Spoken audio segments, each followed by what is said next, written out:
Hey guys, imagine you've just been invited to the most exclusive party in all of ancient Athens, a banquet fit for Zeus himself. You step into a grand hall, walls frescoed with mythic battles, and a legion of slaves in immaculate chitons bows before you. The air is heavy with the scent of roasting lamb, honeyed wine, and a hint of something you can't quite place. Your heart flutters. This is it, you think, the height of civilization. I'm living my best life. But before that first succulent bite crosses your quivering lips, let me ask you, have you ever considered the microscopic horrors lurking in that plum sauce? Or the goat cheese that's been fermenting underneath a marble slab in a dung-scented storeroom? Welcome to the delicious nightmare of the ancient Greek banquet, where one wrong move means your last supper really could be your last supper. Before you get comfortable, please hit like and subscribe, but only if you truly enjoy what I do. Drop a comment telling me where you're tuning in from and what time it is for you. It's always fascinating to see who's joining us from around the world. Now dim the lights, maybe turn on a fan for that soft background hum, and let's dive together into today's journey. You think you're safe because you've brushed up on your Homer. You know Achilles, you've heard of Socrates, and you've binged every season of that popular show about Greek politics. But trust me, memorizing epic poetry won't save you when your host forces you to recline on a couch soaked in last week's wine spills. Let's begin at the very start, the entrance ceremony, or proolia.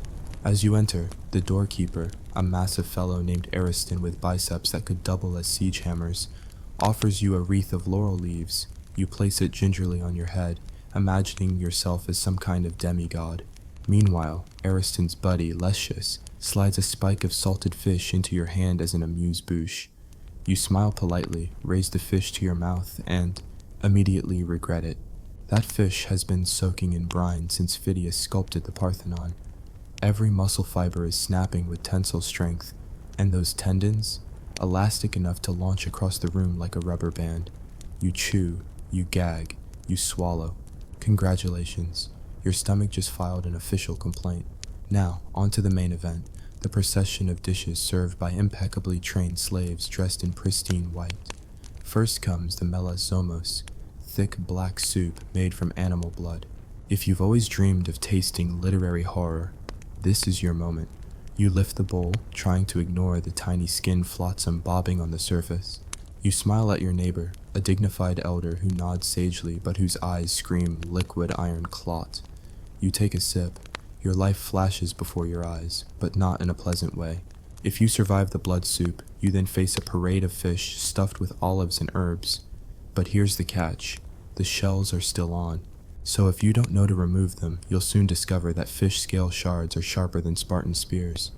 One moment you're savoring the briny tang of the sea, and the next you're spitting scales like a dragon in mid-flight. Assuming you're still upright, the Katabos competition begins. This is where your host invites you to flail a cup of diluted wine at a clay target suspended above everyone's heads. The goal is to sink the cup so the wine sloshes out just right, smashing the clay. Your friends cheer, you take aim, release, and the cup sails past the target, drenches the guest of honor, and splatters across the tapestry. Silence, then laughter. You've just been branded that clumsy foreigner. Hope you like ridicule, because this is only the beginning. At this point, you might be thinking, okay, I've survived eel kebabs and catapulted wine. Let me see the dessert. Ah, the grand finale. Honey cakes topped with nuts, figs, and goat milk yogurt. Sounds innocent, right? But hear me out. Those figs have likely rolled around in the dirt outside the bakery for days. The honey was harvested by slaves who lacked modern beekeeping gloves. They probably scraped bits of wax, pollen, and God knows what else into the jar. You cut a slice, you pop it in your mouth. 2 seconds later, your jaw locks. Yes, fig seeds can become dental handcuffs. It's called dental calculus. Look it up. You'll spend the next week chewing through every bone in your body just to free your molars. But let's not overlook the atmosphere. You're lying on a couch designed by someone who clearly hates backs. Try shifting your weight when every cushion is a pancake. Your hip presses against the marble floor. It's colder than the heart of a disappointed philosopher. Meanwhile, your host's favorite lyre player serenades you with archaic love ditties that drone on for an hour. You nod along, praying for a guest to challenge him to a debate. Anything to break this oral torture. As the wine flows, you're encouraged to drink more to prove your manhood, or wisdom, or philosophical acumen. Ancient Greeks had a knack for tying self-worth to inebriation. They believed a good symposium, drinking party, tested both your physical endurance and your mind. Too little wine and you're a wet blanket. Too much and you're a babbling idiot. The sweet spot? Somewhere between Socrates at his sharpest and Heracles after finishing the Hydra's blood. Spoiler alert, most mortals don't land there. When intoxication spikes, the real fun begins. Philosophical discussions erupt into shouting matches over what constitutes true virtue. Is courage greater than wisdom? You bellow, slurring your words. A toga flails across the room. Half the guests take up torches to better illuminate your face, which now resembles a spilled fresco. The host praises your passion, but you suspect they're just amused by the spectacle. Meanwhile, a slave discreetly whispers in your ear that you've offended the daemon of hospitality, whoever that is, and that retaliation may involve an improvised dunk tank. Desperate for relief, you crawl behind a pillar, only to discover it's a servant's latrine. You freeze as rats scuttle past, each one the size of a corgi and with appetites to match. They eye your half-finished honey cake, and suddenly you consider sharing. But then you remember the no human food rule. Apparently, rat intestines were prized in certain cult rituals. You scramble back, stomach churning with guilt, bile, and the distant memory of sanitation. Here's a pro tip. Never touch the water jug. It looks pristine, clear polished bronze, but it's filled from a cistern that also services the communal baths, which means remnants of someone's exfoliated skin cells, hair, and perhaps an unidentifiable rash swirl in there. You take a sip to rinse the bitter aftertaste of vomitus from your mouth and discover your cue to abandon all hope of digestive bliss. By now, you're questioning your life choices. Why did I think time traveling into the glory days of Athens would be a good idea? You mutter, clutching your grail of tainted wine. Your liver has circled the wagons, sent a ceasefire treaty to your brain, and is now negotiating surrender terms. You muster enough energy to slide off the couch, every joint popping like an eroded mosaic, and collapse onto the chilly floor. It's a tactic. If you feign death, maybe they'll carry you away before serving more eel guts. But the host has one final surprise. The symposiarch, who decides you haven't suffered enough, orders the delights, roasted dormice dipped in honey. Yes, those chubby rodents you thought were cute in the amphitheater are now on skewers. They squeak in the kitchen as they're impaled, a sound that echoes off the marble, sending shivers down your spine. You look at your neighbor. He's eyeing dormice like they're rare truffles. Those are a delicacy, he whispers, popping one in his mouth. You glance at the dormouse's terrified, beady eyes. You understand now. He's less a meal and more a message. By consuming this tiny beast, your hosts affirm their dominance over life and death in front of you. At that moment, your vision blurs. You attempt to rise, but instead slide across the floor, legs splayed, toga bunched under your armpits. Laughter rings out, rising to a crescendo as the lyre player changes tune to something more celebratory, probably describing your impending doom. Your last coherent thought, this banquet is a trap. If I ever see another grape, I swear I'll gouge it out. And just when you think you can't endure another second, the lights dim, torches gutter out, and you wake up in your own time, sweating, twitching, and vowing to stick to modern catering. Because surviving an ancient Greek banquet, it's less about intellect and more about pure, unadulterated torture disguised as fine dining. So next time you're tempted by Epicurean adventure, maybe just order pizza. And that, my friends, is just the beginning of why you wouldn't survive an ancient Greek banquet. Stay tuned for part 2, where we dissect the hidden dangers of Greek dancing, the sinister role of the pediments, and the final straw that breaks your constitution. Until then, keep your togas clean and your wits cleaner. You push yourself upright, jaws aching from the honey cake incident, and crawl back toward the center of the hall. The torches have been rekindled and now flicker against the painted pediments high above, where sculpted gods and heroes peer down at you as if judging your every move. You survive the feast, barely, but now the real entertainment begins. The Greeks weren't content to let you waddle off in peace. No, they have plans to entertain themselves at your expense for hours more. First on the agenda, the sacred art of Greek dancing. The symposium's dance floor is a flat expanse of packed earth in one corner. lined with marble slabs so you don't accidentally sink into the dirt. A troupe of performers in colorful chitons takes the floor and begins a ritual dance meant to invoke Dionysus's favor. They move in elegant, sweeping arcs, snapping their fingers, clicking castanets. It looks beautiful, until one of them shoves you forward. Suddenly, you're twirling in a forced conga line, toga trailing, feet scuffing on marble as they chant in unison. Your host claps wildly. "Show us your moves, stranger," they roar. You attempt a simple step, left foot forward, right foot back. Instead, you trip over your own draped fabric, arms windmilling, and collide with a pillar. You hear a satisfying crack. The pillar isn't marble. It's a plaster replica propped for ceremonial purposes. The troupe screeches but keeps dancing, weaving around your prone body like a goddamn Greek floor lamp. At this point, you're not dancing. You're being mocked by centuries of choreographic tradition. When you finally disentangle yourself, someone hands you a pair of castanets. Click, snap, keep the rhythm, they exhort. You click twice, snap once. The castanet springs shatter. You glance around, the audience is roaring. The dancers are stomping in time, and you're holding ivory fragments. One woman lunges, flips you the spare half, and whispers, "Don't die of embarrassment yet." You realize Greek dancing is less about grace and more about communal cruelty. Once your limbs finally untangle, you're beckoned back to your couch. You slide in, wincing, only to notice your couch is directly beneath a massive pediment sculpture jutting from the wall. It depicts a mythic battle, gods fighting giants, and the figure's raised shields form your literal canopy. You lean back and feel a dull vibration. The host is signaling for more drama. Servants scurry, and with a heavy thunk, the pediment begins to tilt forward like an executioner's blade. In moments, you're staring up into the carved faces of heroes at eye level, their expressions frozen in eternal rage. The pediment is on a hinge. A lever is cranked. It tilts again. You duck, but it swings back, its weight nearly flattening you like a trampled amphora. "Yes, feel the weight of history," your host cackles. "Let the stones remind you of our greatness." You grunt, pushing against the cold stone, feeling each chiseled eyelash as it rubs your forehead. You start to pray to whichever deity might save you. A bailout from Athena, perhaps.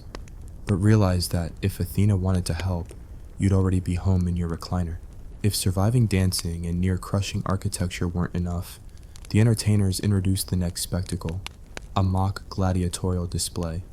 These aren't Roman gladiators, of course. They're Cretan bullfighters. One minotaur mask-wearing fellow strides in, bullhorn helmet gleaming, wooden trident in hand. He's paired with a goat-legged acolyte who wields a shepherd's crook. The duo circles you warily. Your host explains, "This is a cautionary lesson in bravado. Show us if you can dance and debate. Now let's see if you can survive an encounter with the beast of Crete." You're handed a wooden club, roughly hewn from olive wood. The beast charges, really a beefy local in a cowhide tunic, and you swing. Your club snaps in two. The goat man prances forward, tapping your knee with his crook, producing a hollow echo. You flinch, everyone applauds. It's a display of your utter uselessness. They repeat the ritual 3 times, each more theatrical than the last, until you're sweating through your tunic and questioning your very concept of personal safety. Wiping sweat from your brow, you're treated to a brief interlude, recitations of Homeric verse. A poet steps into the center, one hand gripping a scroll thicker than a Roman brick, the other holding an ink-stained reed stylus. He begins reading in a dramatic baritone, lines of the Iliad describing Achilles' wrath and Hector's valor. But here's the twist. The reciter mangles every second word, forgets half the names, and improvises details about Achilles fighting a swarm of bees instead of Hector. The audience roars with laughter at each blunder. You try to join in to appear cultured, but only succeed in coughing up a gob of spit that lands on the poet's scroll. He glares, the laughter halts, and your host declares you the evening's new comedic star. Your cheeks burn hotter than the torches lining the walls. Next up, the entrail reading ritual. A soothsayer draped in animal skins leads a goat, slaughters it with ceremony, and offers the steaming carcass's innards for divination. The entrails are laid on a bronze platter, and the soothsayer peers in, mumbling about omens of plague or war. You're invited to poke the organs with a stylus. You jab the lung, and it deflates with a wheeze. "Ah!" cries the soothsayer. You have crushed fortune's breath, misfortune awaits. The crowd gasps, then bursts into applause. Your punishment is to drink a cup of the goat's warm blood as libation to Hecate. You consider fleeing, but remember, the hall is locked, so you gulp. It tastes like stale iron and sin. You realize no amount of olive oil can wash that flavor away. At this point, your host decides the night needs more physical trials. You're led outside to a courtyard lit by torches. A low platform stands in the center, adorned with urns of perfumed oils. The game is Anoint the Philosopher. Contestants must anoint a statue of Socrates with oil without knocking over the urns. The very idea sounds restful until you see the statue perched atop a wobbly column. You step up, balancing on a stone, oil flask in hand. One slip and you plunge headfirst onto the courtyard flagstones. You reach out, drop the flask, and it shatters. Brilliant. The host applauds your original approach. Philosophy, they never tire of telling you, requires sacrifice, often of one's dignity and limbs. Finally, as dawn's first light brushes the horizon, the host summons the concluding rite, the farewell libation. A giant urn of diluted wine is brought forth. It's meant as a final communal sip to bind all participants in camaraderie and in memory of Dionysus's hangover. Everyone leans forward to dip their cup. You, however, recline so deeply you can barely lift your arm. As you fumble, your cup tips and you spill precious wine across your chin. The host frowns. Your misdemeanor demands penance. You're to cradle the urn, carrying it around the hall 3 times, ensuring no drop is wasted. That urn weighs more than a newborn calf. Halfway through lap 2, your arms buckle, wine sloshing over your hands and dripping onto the mosaic floor, where it stains a pattern that will haunt you in your nightmares. On the 3rd circuit, you collapse, hurling the urn aside. It smashes. Wine floods the floor, servants slip, and for a moment, chaos reigns. Silence, then uproarious laughter. The host steps forward, hands on hips, bestowing upon you the ultimate accolade, the honorary title of Banquet Sacrifice. It's an honorific reserved for those whose suffering brings the greatest joy to the symposium. You've suffered just right. Exhausted, battered, and sticky with goat blood wine, you stagger to the door. It opens, and a breeze of fresh Athenian morning washes over you. You step out, blinking, cloth-soaked, limbs protesting in every language of pain ever invented. You realize you're free to never eat olive again, free to avoid dancing flanked by plaster monsters, free to shun symposiums and any gathering requiring reclining.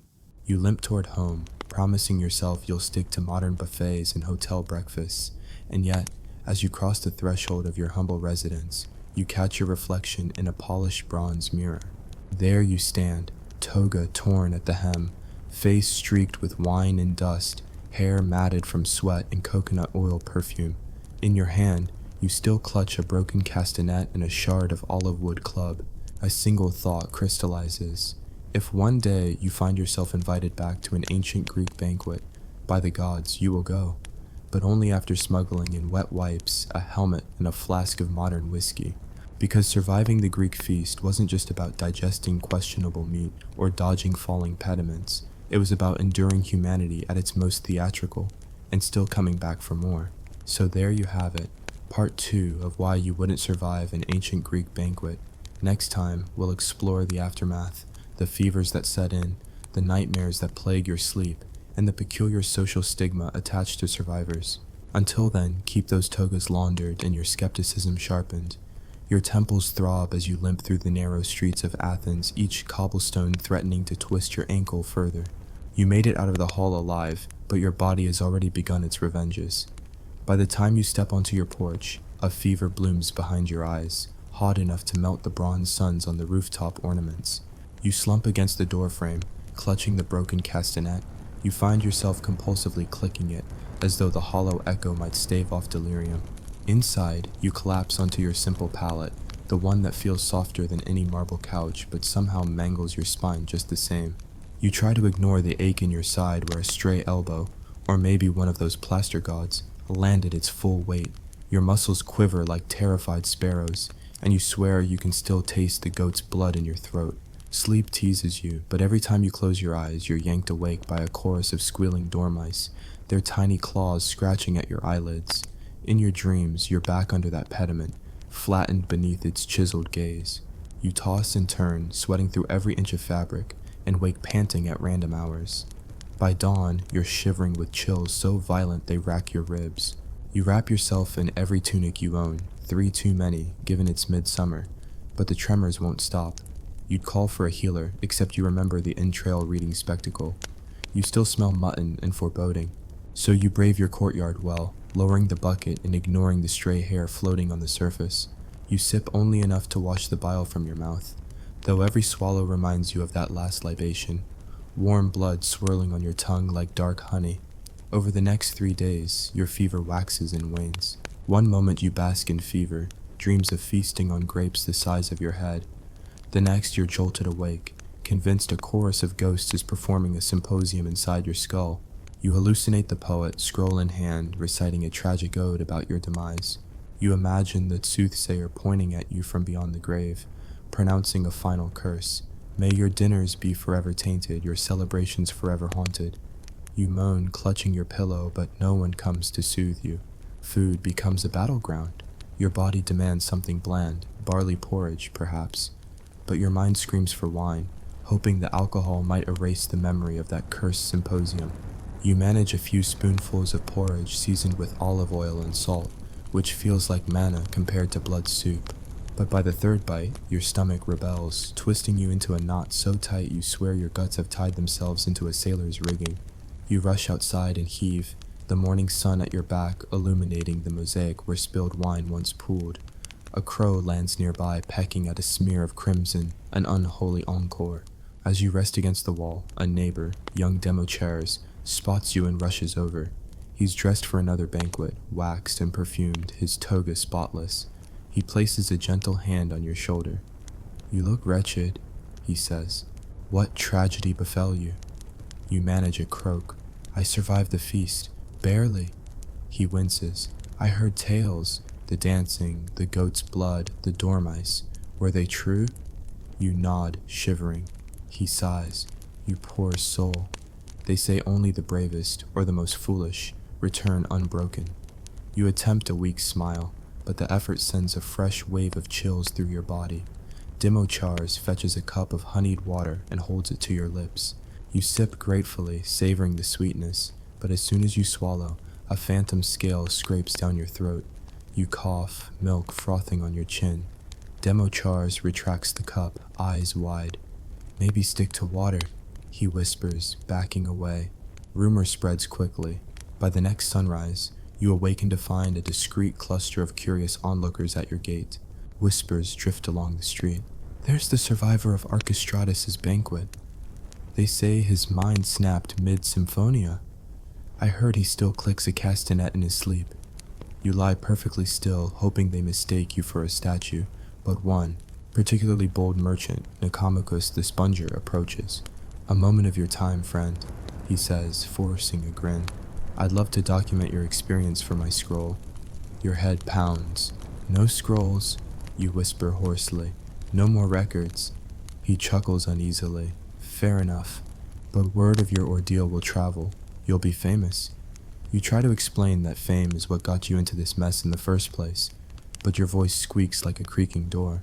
He pats your back, clearing off a flake of dried goat blood. "Rest, then. Stories can wait. Rest," you think dully. If only it were so easy. Every creak of your floorboards feels like the crack of a broken club. Every stray breeze rattles your window shutter like a clattering lyre. You can't escape the echoes of that night, reverberating through every aspect of daily life. At the market, you flinch at the sight of roasted olives on display. They look innocent enough, round, plump, inviting, yet you know better. You know of their hidden shards of scale, the shards of plaster, the shards of humiliated bones. Even hygiene becomes a trial. You attempt a bath, pouring lukewarm water into a basin. You add a sprinkle of aromatic herbs to calm your nerves. As you soak your feet, you recall the latrine corner behind the pillar. You picture rats the size of puppies scuttling through human excrement, rats who would happily share a basin if invited. You wrestle with your own anxiety till you drain the water, pat your feet, and dust them with ash for protection against plague. It's a ritual of sanity in a world gone mad. Nightfall brings fresh horrors. You light an oil lamp and settle with a half-burned scroll of Aristophanes. You hope comedy will lift your spirits, but every joke about drunken philosophers sounds eerily familiar. When the lamp gutters, you curse. You light a second, then a third, and still feel like you're staring into the flaming eyes of those lyre players, singing to the chorus of your collapse. Sleep comes in fits and starts. You dream of being paraded through the agora atop a broken pediment, the crowd hurling nuts and figs at you like some fractured Greek farce. By the fifth night, delirium sets in. You rise at odd hours, gather every utensil in your home, and arrange them into a miniature banquet. Oil lamps instead of torches, cupped hands instead of castanets, unripe grapes from your own vineyard, so at least you can squash them yourself. You sit at your table, recite a memorized line from Homer, then taste your imaginary blood soup by dipping a reed into a vial of wine. You click your broken castanet, snap twice, just once, and pretend the shards are whole. You dance a lone, frantic circle, stumbling over rugs and knocking over stools. In your mind, you're back in the hall, but this time, you control the spectacle. You alone choose whether to tilt the pediment. You alone decide which beasts to face. You alone savor the feast without fear of collapse. When dawn breaks, you stare at the mess. Spilled oil, broken reeds, bruised egos scattered across your floor. You realize the only cure for your madness is to recreate the madness on your own terms. You sweep away the debris, set your single lantern in the center, and vow to study the true art of the symposium, the balance between indulgence and restraint, spectacle and sanity, suffering and story. In the quiet hours before the city awakes, you write a letter to Archestratus. You thank him for the memories, each plank of the couch, each bite of dormice, each shard of club. You describe your fever dreams in fine detail and demand the potion for recovery that he promised in his invitation. You fold the letter, seal it with wax melted from your broken urn, and send a messenger to his house. Your fingers shake, but the letter goes. You collapse into a chair, exhaustion weighing you down. Outside, the Athenian sunlight floods your window, illuminating motes of dust dancing in the air. For the first time in days, you feel a spark of warmth that isn't fever. You've endured the banquet's true aftermath, the indelible imprint on mind and body, the social spectacle of survival, the self-inflicted performances born of trauma. You breathe deeply, savoring the simple pleasure of air untainted by goat's blood or rat-whispered curses. Tomorrow you'll greet Archestratus. You'll demand answers about his so-called hospitality and perhaps extract a few tips on how to avoid being guillotined by a pediment. You'll face the world again, not as a hapless foreigner, but as someone who has traversed the edges of human excess and lived to tell the tale. But tonight, in this fragile peace, you allow yourself a single luxury, a barley porridge so bland it borders on divine. You cradle the bowl, close your eyes, and whisper to the gods, whatever gods are left in your pantheon. Please, just let this one meal pass without incident. And for a moment, your legs stop shaking, your fever ebbs, and you believe life might, just might, return to something resembling normal. Until the next banquet beckons. You drag yourself from the parchment-smeared floor, the last spoonful of barley porridge still cooling on your tongue, and steel yourself for the final confrontation. Today, you march into Archestratus' villa to demand either justice or a cure for your shattered constitution. Each footstep echoes like a death knell in your aching joints. You adjust the makeshift bandages around your side and pinch the split toga in a futile attempt to look presentable. If only dignity could be pleated like linen. A dozen neighbors gather in the alley, curiosity buzzing louder than the city cicadas. Some cheer you on. Stand firm. Show him the power of the common man. Others whisper doubts. He'll serve you a new pet dormouse just to spite you. Ahead, Archestratus' columns rise like ivory daggers, gleaming in the morning light. You clutch your sealed letter in one hand and a clay amphora of water in the other, just in case he offers you another refreshing libation. At the threshold, you pause. The door swings open before you can knock. Archestratus himself stands there, resplendent in a chinchilla-lined cloak you didn't know the Greeks were capable of harvesting. He smiles a smile that curves only halfway around his face, polite but predatory. "Welcome, friend," he says, voice as smooth as olive oil. "I trust you slept well?" You swallow. "I slept," Intermittently, you lie. I wrote you a letter. You produce the wax-sealed scroll. Archestratus's eyes flick to it, and he ushers you inside with a theatrical flourish. You step into his atrium, columns of white marble, statues of Aphrodite gazing serenely at their own reflections in a polished mosaic floor. A cool breeze drifts in from the peristyle garden, carrying the scent of jasmine, and something faintly sulphurous. He leads you to a low divan, cushions plumped and fresh. It's a trap, obviously. You lower yourself cautiously, watching for hidden springs or collapsing platforms. Please, he says, gesturing to a silver tray he summoned from God knows where. On it, a cup of wine, deep crimson, not diluted this time. A simple meal of bread, cut fobs of cheese, and grapes so perfect they look implausible. It's my peace offering, he explains, a remedy for your post-banquet maladies. You glance at the grapes. You half expect them to crackle like obsidian shards, but they remain innocently plump. You reach for a piece of bread instead, tearing off a chunk. It's fluffy, oily, and entirely free of hair or scale. You bite, chew, swallow. No immediate regret. Tentatively, you sip the wine. Velvety, warm. You lock eyes with Archestratus and raise an eyebrow. Not bad. He laughs, the sound like tiny amphoras clinking together. Glad you approve. Now, let me address your grievances. He reclines opposite you, crossing one leg. I've read your letter. Very colorful. But I assure you, none of it was meant to harm you. The banquet was an elaborate social exercise, a rite of passage for the bold. You narrow your eyes. A rite of passage into an early grave, perhaps. Your tone is flatter than the amphora lid. He nods as if you've just completed a logical syllogism. Maybe. He pauses thoughtfully. But rites are by definition uncomfortable. Our ancestors believed that suffering could refine the soul. Besides, he leans forward. Your notoriety since the banquet has increased my standing. People come from miles to hear your tale. Infamy is not fortune, you retort. I want compensation, a healer's purse. Olive oil, animal fat, anything to soothe this. You tug your side-strap memento. Archestratus considers. Then, fair enough. I will provide you 6 drachmas worth of healing services and a supply of my own boutique olive oil. It's cold-pressed from trees I personally sacrifice goats to each harvest season. Your jaw drops. You sacrifice goats so your olive oil would be more artisanal? He shrugs. Customers appreciate authenticity. You grit your teeth, but nod. Deal. He signals a servant who appears instantly from a hidden alcove. The servant bows, retreats, and returns with a small leather pouch, a ceramic jar of golden oil, and a sealed clay ampule of curative herbs. You take them like a hostage exchange. The pouch clinks, 6 shining drachmas. Enough to hire a midwife of medicine, at least. Archestratus stands. One more thing, he says, tone shifting like the sudden snap of a lyre string. A faint smile tugs at his lips.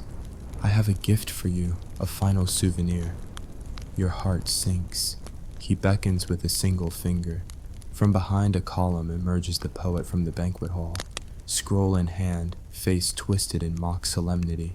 He strides forward, head bowed, and presents you with a new scroll bound in red ribbon. You unwrap it, only to find an intricate tapestry.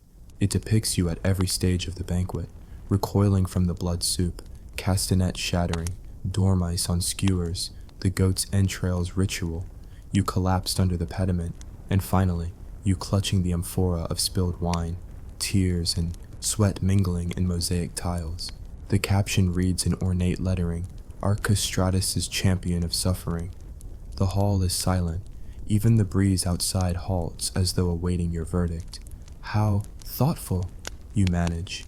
I'll treasure this, you falter, if I survive the journey home. Archestratus claps once. The poet bows and scurries away. Archestratus grips your shoulder. My friend, your ordeal has been immortalized. You're the talk of Athens. I salute your endurance. You force a polite laugh that rattles your ribs. Yes, endurance. He motions you to the door. May your recovery be swift, and may we dine again under kinder circumstances. You step back into the sun, tapestry tucked under your arm. The street vendors stare, kids point, and noble matrons curtsy half-heartedly. You grit your teeth, pain flares from your side. You turn down the alley to avoid the crowds, but Demochares, the neighbor, intercepts you. He clasps your arm. "Congratulations, survivor.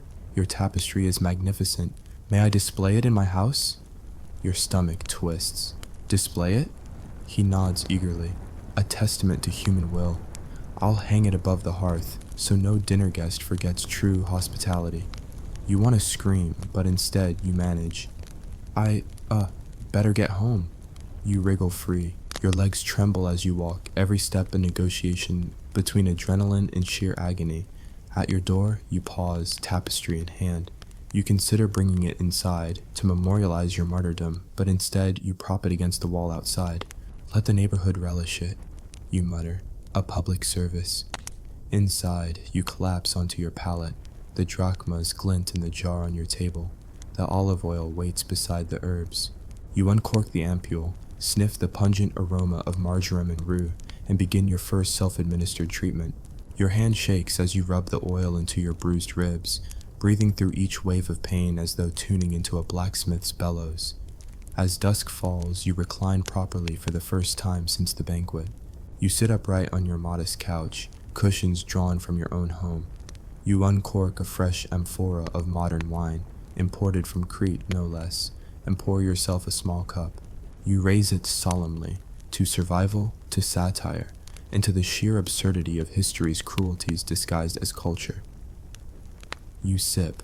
It's youthfully sharp, with no hint of blood or scale. You savor it, mouth alive with clarity. You set the cup down and reach for your stylus and scroll. By candlelight, you begin to write. Not a letter this time, but the script of your own symposium. Your testimony, complete with sardonic footnotes and sardines sorry for their brine. When the candle gutters, you pause, listen to the quiet settling around you, and realize that though your body remains battered, your spirit has been tempered like bronze in the forge. You survived an ancient Greek banquet, but more than that, you overcame the lingering ghosts it summoned. You drift to sleep with a final thought echoing in your mind. If anyone ever invites you to experience history firsthand, remember, history's most exquisite moments often come with a side of irreversible trauma.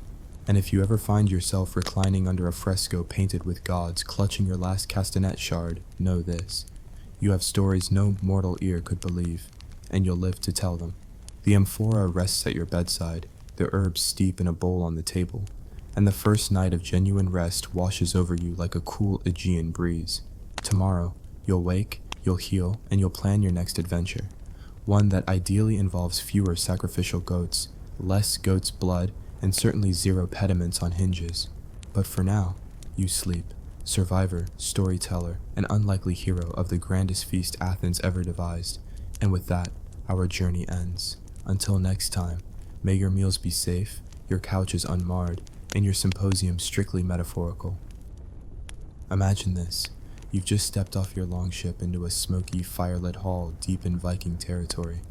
The scent of roasting boar and tallow candles hits you like an axe to the face. You hear the thunder of war drums, or maybe that's just your heart pounding, and the clash of mead horns as someone shouts, "Skull!" You're handed a wooden goblet brimming with honeyed doom. In the next 15 seconds, that first sip will either make you feel like Odin himself, or have you sprinting for the nearest brook to vomit your guts out. Ready? Let's drink mead with Norse raiders, if you dare. Before the first drop even touches your lips, you notice the hall. Massive timbers blackened by centuries of smoke, shields nailed to the walls showing fading runes, and piles of furs so thick you could smother in them. At the far end, the chieftain sits on a throne of carved whalebone, beard braided with iron beads, eyes glinting like a raven's. He raises his horn. Silence. You lift your goblet. Silence. Then he roars, "To victory! To Valhalla!"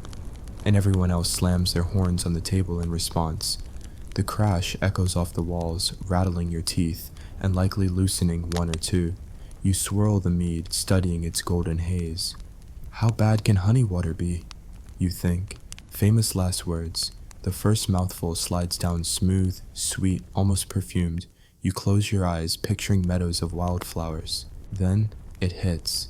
a raw burn like dragon's fire, trailing through your throat and lodging in your solar plexus, where it sets your guts to gymnastic somersaults. Your face contorts. The warrior next to you slaps your back. "Drink up, weakling," he bellows. You gulp again. The sweetness masks the sting, but only briefly. This mead was brewed in barrels seasoned by last season's blood, and no one bothered to sterilize them. As you struggle to breathe normally, a skald, that's a Viking's version of a bard, climbs onto a table and begins to recite an epic about Ragnar's conquest of England. His voice is booming, heroic, but you soon realize he's slightly off key, like a goat with a throat infection. Every so often he pauses to belch a perfectly in tune "Ha!" The hall erupts in cheers. You try to join in, but end up coughing mead foam into your lap. The skald glares, but the crowd thinks it's part of the show and hoots louder. Your dignity plunges faster than a longship into fjord ice. By now, your goblet is empty, but don't try to put it down. Inhabitants of this hall frown on half measures. A burly shield maiden leans in, hair still flecked with soot. "Another?" she asks, eyebrows raised. Before you can answer, she slams a fresh horn into your hand. You wonder if these people only know one speed, festive obliteration. You raise the horn. The chieftain's gaze bores into you. "Let the stranger prove his mettle," he bellows. You nod, gulp again, and smile through the pain, only for your teeth to chatter like castanets. As you swallow, a platter of skewered meat slides by. Raw elk heart, still twitching. You glance at it. You glance at your goblet. Choices, choices. The heart's juices glisten. The mead glows. Your stomach flips. You seize the mead. A solid tactical decision. Nothing raw in your belly today. You drain the horn. "Skull!" You manage. The hall howls approval. You feel a surge of triumph. Right before your vision darkens in the edges. Suddenly, the chieftain's horn slams down. He points at you and bellows a command in Old Norse. The shield maiden translates through gritted teeth. "Dance the berserker jig or be fed to the hound." You force your legs to obey. You rise, tottering, arms flailing. Your jig consists of rapid stomps and swinging your arms like you're swatting flies, but apparently that's close enough. The crowd stomps in time, chanting, "Berserker! Berserker!" You try to match the rhythm until your foot lands in a puddle of spilled mead and you slide across the floor, legs splayed like a dropped fish. The hall roars. A small child tosses an apple at you. You catch it reflexively, take a bite, and realize it's half rotten. You shrug, chew, and swallow. After all, you're among Vikings now. When you finally collapse back into your seat, a grizzled warrior slides over a wooden bowl filled with a greasy porridge of barley and fish oil. "Fuel for the brave," he nods solemnly. You dip your spoon. The porridge smells like a barnyard reenactment. You taste it. It's gritty, savory, and coated with an oily slick that leaves your lips shining. You shovel a spoonful in, wince as a stray fish bone jabs your gum, then reach for another horn of mead to wash it down. This is the true circle of Norse dining. Mead, bones, flesh. Repeat, ad infinitum. But here's the twist. As you slurp porridge and down mead, you realize there's a method to the madness.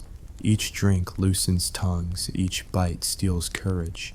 The hall transforms into a cauldron of camaraderie, in chaos. You're no longer a tourist, you're a berserker in training, expected to outdrink and outfeast everyone else. And when you fail, and you will fail spectacularly, everyone sees it not as shame, but as communal entertainment.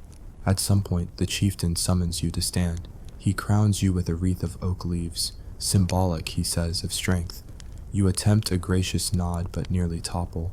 He laughs, claps you on the back, and slides a dagger into your hand. To seal your bond, carve a rune in this shield. You inspect the blade. It's sharp enough to slice an enemy's ear. You grip it, sweat dripping from your brow, and make a shaky rune, probably more like a question mark. The crowd cheers, chanting your makeshift name, question mark. You cringe, but it's better than being called half dead. Then comes the grand finale, a ceremonial toast to the gods. 2 massive barrels are rolled in, one labeled Thor's Fury, a red pepper-infused mead, and the other Freya's Kiss, a sweet blend with berry mash. You're forced to choose. You point at Thor's Fury. and immediately your face ignites, nostrils flaring as capsaicin-laced mead explodes behind your eyes. The hall laughs and you choke, but the shield maiden slaps your back until you cough it up. Then someone flips your cup, dumping half into your beard. You wipe it away, sticky and stung, and slump. By now you've lost count of how many horns you've emptied. Your knees wobble, your mouth tastes of bee vomit and pepper spray. Yet incredibly, you're having the time of your life. If time of your intestines counts.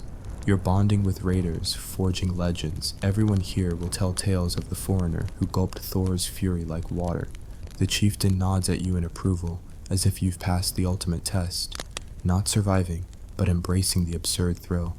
As the first hints of dawn flicker through narrow windows, the chieftain raises one final horn. To new brothers, he bellows. You lift your own, now carved with a crooked rune.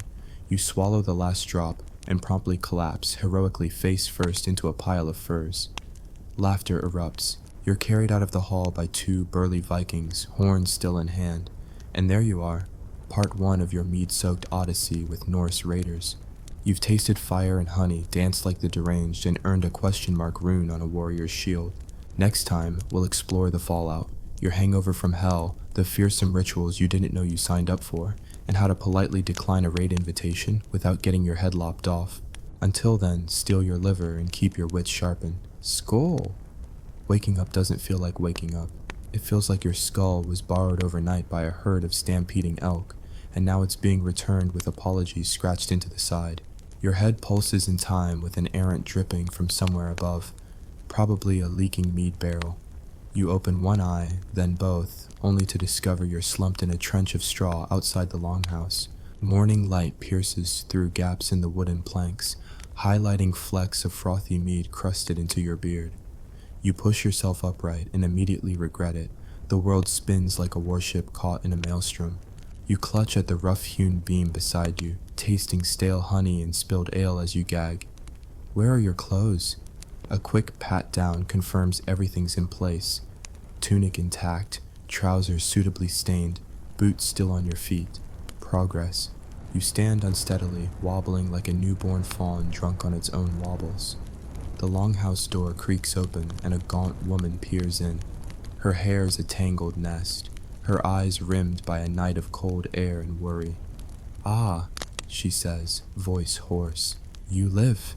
She extends a bowl of water scented with pine needles. Drink this before your spirit wanders off. You gulp gratefully, washing away the last vestiges of mead and fear. The water tastes sharp, like good news after bad. She helps you outside to a small fire where two other survivors, unlikely comrades, are already stirring. One is the shield maiden, still dusted with soot and fury, offering you a chunk of dried reindeer jerky. The other is the scald, minus his confidence, mumbling apologies about his off-key verses. You accept the jerky and bite down. The meat is tough, sinewy, each chew a reminder that this isn't a tourist resort. You swallow, nod, and produce a weak grin that probably looks more like a grimace. They help you to a low bench, your joints pop in protest. The shield maiden hands you a bowl of porridge, a thin gruel of oats boiled in goat's milk. Eat, she commands. Your body needs pixies of strength. You suspect translators have taken liberties. Still, you shovel a spoonful in. It tastes bland, slightly sour, but merciful compared to the rich horrors of last night. You pause, spoon halfway to your mouth, and remember the peppered mead. Your throat clenches. You stifle a cough, but porridge dribbles down your chin. Scald leaps up, snatches his cloak to mop you, then sighs. Here, let me sing you a healing chant, slowly and in tune this time. You lean back, eyes drooping, as he begins a lilting melody about hell's icy halls and the promise of the sun's return. The shield maiden shakes her head. Save it, she says. Songs won't fix broken bones. She crouches by the fire, sprinkles a handful of herbs into a pot of simmering broth. We'll make you a remedy, spruce needles for fever, juniper berries for pain, and a root that numbs like a Valkyrie's kiss. You watch the green soup bubble, hypnotized by its promise of relief. While you wait, your mind drifts back to the feast. The chieftains roar, the horns clashing, the endless rounds of mead. For a moment you miss it, miss the adrenaline, the camaraderie. Then you remember the raw elk heart and the dagger pressed to your palm. You shudder and glance at the bowl. Better this green mush. As the brew cools, the skald finishes his song. He squats beside you, eyes earnest. You have scars now, he says softly, not only on flesh, but in story. People will ask of you, what did it feel like to taste blood and honey at once? You raise a hand. Let them ask someone else. He nods, backing off to polish his now treble voice. The shield maiden carries the broth to you. You sip carefully. It's bitter at first, then warms your chest like a comforting blanket. Heat seeps through your veins, deflating the pins and needles storm in your side. You grunt approval. She grins, a small, rare expression from someone accustomed to war paint and snarls. Good, she says, but there's more. You blink. More? She nods. The chieftain sends word. You're invited to a rite tonight, to bind you as one of us. A chill runs down your spine. A rite? The skald pipes up. Yes, the blood swear. It's how we seal brotherhood. We draw runes on our arms, mix blood in a horn, and pledge loyalty. You swallow hard, remembering your last blood libation, goat's entrails and all. I think I'll pass. They exchange glances. She sighs. If you refuse, they'll call you a liar, and that's worse. The skald adds, voice hushed. Here, it's not a death sentence. It's an experience, a bonding of souls. You stare at your trembling hand. Loyalty by bleeding could be worse. Could involve dormice again. Reluctantly, you nod. I'll do it. The shield maiden claps. That's the spirit. You'll need ointment after. She pats the herbs at her belt. My mother's recipe. You appreciate the thought. Maybe Norse hospitality isn't all spears and horns. For the rest of the afternoon, you convalesce, resting against a carved wooden post, bowl of broth at your side. The skald wanders off to compose a new saga about your drunken dance. The shield maiden sharpens her axe, humming a tune that sounds suspiciously like your face meeting the floor. You lean back, eyes closed, savoring the peaceful lull before the next storm. As dusk falls, the longhouse stirs. Torches are lit. Smoke curls toward the rafters. A hush settles over the assembled warriors. Even the skald stops humming. The chieftain emerges dressed in his ceremonial cloak, beard braided with ribbons. He holds a horn filled with your blood, drawn by his ritual healer, mixed with a drop of mead. He steps before you, horn extended, your heart hammers. The hall's silence hangs heavy. You stand, legs weak, and grasp the horn. You look at the rim. Flecks of crimson glimmer in torchlight. You remember the sweetness of your first sip, the agonizing burn, the bonds forged in chaos. You lift the horn, hand trembling. The chieftain intones an oath in Old Norse. The shield maiden translates, By my blood, I bind myself to this hall, to its triumphs and its tragedies, to its mead and its fury. You repeat after him as best you can, mangling syllables. By my blood. You pause. The world tilts. You glance at the broth's empty bowl. Better not pass out now. I bind myself. You slosh the horn to your lips and drink. The mixture is warm, metallic, strangely comforting. A pulse of solidarity floods through you. You lower the horn. The chieftain smiles. A real smile. The hall erupts in cheers, axes tapping shields, laughter and shouts. You stagger back to your seat, horn still in hand, and grin. You've survived the hangover and embraced the ritual. You're one of them now, at least for tonight. They bring in a boar's head, skewered on a spit, dripping its juices onto the fire. Mead flows freely. The skald begins a triumphant new verse, this time hitting every note. Warriors raise their horns to you, shouting, Skål, brother! You raise yours in reply. The sound of wood on wood echoes like a benediction. Around you, the longhouse hums with life, violence, and revelry, chaos ordered by oaths and blood. As you swallow another gulp of mead, the dance floor empties for the final challenge. A test of storytelling. Victors earn a place in the hall's great saga. You, yes, you, the 4 and half drunk, are invited to speak of your experience. You swallow your horn of blood, but find your throat dry. The shield maiden gives you an encouraging nod. You clear your voice and launch into your tale. The first taste of dragon fire, the jerky that tore your gums, the dance that flattened you, and the bonding oath in blood. By the time you finish, the hall is silent, every eye on you. Then, slowly, they erupt in applause louder than any clash of swords. The chieftain claps you on the shoulder. "Your saga begins," he says. You stagger forward, half in shock, half intoxicated with pride. Tonight, you will sleep on furs at the chieftain's side, honored guest and sworn brother. Tomorrow, you'll wake with another fever, another story etched in marrow. But for now, you bask in the glow of acceptance, the true mead of comradeship, bitter, intoxicating, and unforgettable. This is what it's like to drink mead with Norse raiders, to face death by honeyed flame, to bleed for loyalty, and to emerge not just alive, but woven into the fabric of legend. And that, my friends, is only part 2. Stay tuned for part 3, where we raid a neighboring village, negotiate peace with the chieftain's daughter, and discover the hidden dangers of Viking coffee breaks. Skål!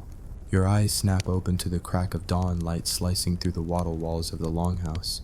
Your head is still fogged with mead fumes, and your side throbs as though a dwarf blacksmith rehearsed hammer strikes beneath your ribs. You shift on the pile of bear pelts where you slept, at the chieftain's side, no less, and find yourself surrounded by the snores of your new Viking brethren. One burly fellow snores in a cadence that rivals battle drums. Another drools into his beard, prompting a nearby shield maiden to shush him with a soft elbow jab. You swing your legs over the furs and stand imperfectly. Your knees creak, your spine protests, but you manage not to faceplant. You glance around, the fire's embers still glow like dying embers of a fallen warship. A pot simmers on 3 stones, hissing with what looks like last night's broth. Hunger gnaws at you, reminding you that the body can only survive so many mead-fueled ceremonies on an empty stomach. Before you can reach for a bowl, the shield maiden from last night appears, hair still singed from torches, eyes bright. She hands you a wooden cup filled with thick porridge, barley mixed with fish flakes and a drizzle of honey. "Eat," she commands. "Today we raid." Your forked tongue hesitates. Raid? You remember agreeing in a fevered haze to join a pillaging party at first light. You swallow a mouthful of porridge, tasteless mush that slides down like cold duty. You spoon another, fish bones crunching under your teeth. The skald emerges next, horn strapped to his waist, lute in hand. "I've composed a battle chant for you," he declares proudly. You swallow porridge and manage a weak smile. "No lullabies today, please." Instead, you slip out of the longhouse into the crisp air of pre-dawn. Outside, 5 longships lie beached on the shore, their prow dragons carved in snarling relief. Vikings bustle about, sharpening axes, sealing leather boots with oil, loading bundles of supplies. You hobble toward the nearest vessel, shield maiden at your side. Every step crunches on frost-hardened grass. The sea's black ribbons gleam beyond the ships, a silent promise of cold depths waiting to swallow the unwary. You step onto the gangplank and grip a wooden rail. Already your arms tremble at the prospect of hauling an oar. The chieftain strides forward, cloak billowing. He orders you to row in the front section. "The place of honor," he says. You nod, though you'd rather be further back, out of sight. You settle onto your bench, sandwiching between 2 sinewy warriors whose tattoos snake up their arms. One grins and slaps you. "Good luck keeping up, brother." The horn sounds, a massive bellow that rattles your ribcage. Rowers heave, oars dip and lift in unison, carving the sea with potent determination. Water splashes your boots, salty spray cools your cheeks. You follow their lead, muscles screaming, lungs burning, heart hammering like a greased war drum. You grip the oar shaft and pull, back straightish, legs brace. The rhythm grips you, pull, breathe, pull, breathe. The world narrows to the snap of oars and the slap of waves. After what feels like an eternity, 60 strokes, 600, the shore of the target village appears, a scattering of sod-roofed huts ringed by palisades. Smoke curls up, signaling life. The chieftain barks a command and the rowers slow. You lay down your oar, stomach twisting in anticipation. A dozen other boats beach alongside yours. Warriors jump ashore, boots squelching in wet sand. You follow, stumbling through seaweed and small stones. You feel the weight of your shield, axe, and still healing bruises, an ungainly load. Behind you, the longships rock gently, oars laid across the benches. The chieftain stands on a driftwood stump and raises his axe. "Remember," he roars, "we seek tribute, not ruin.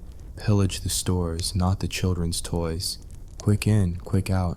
You nod, tribute, not slaughter. But the gleam in his eye says otherwise. You fan out with a handful of Vikings toward the granaries on the far side of the village.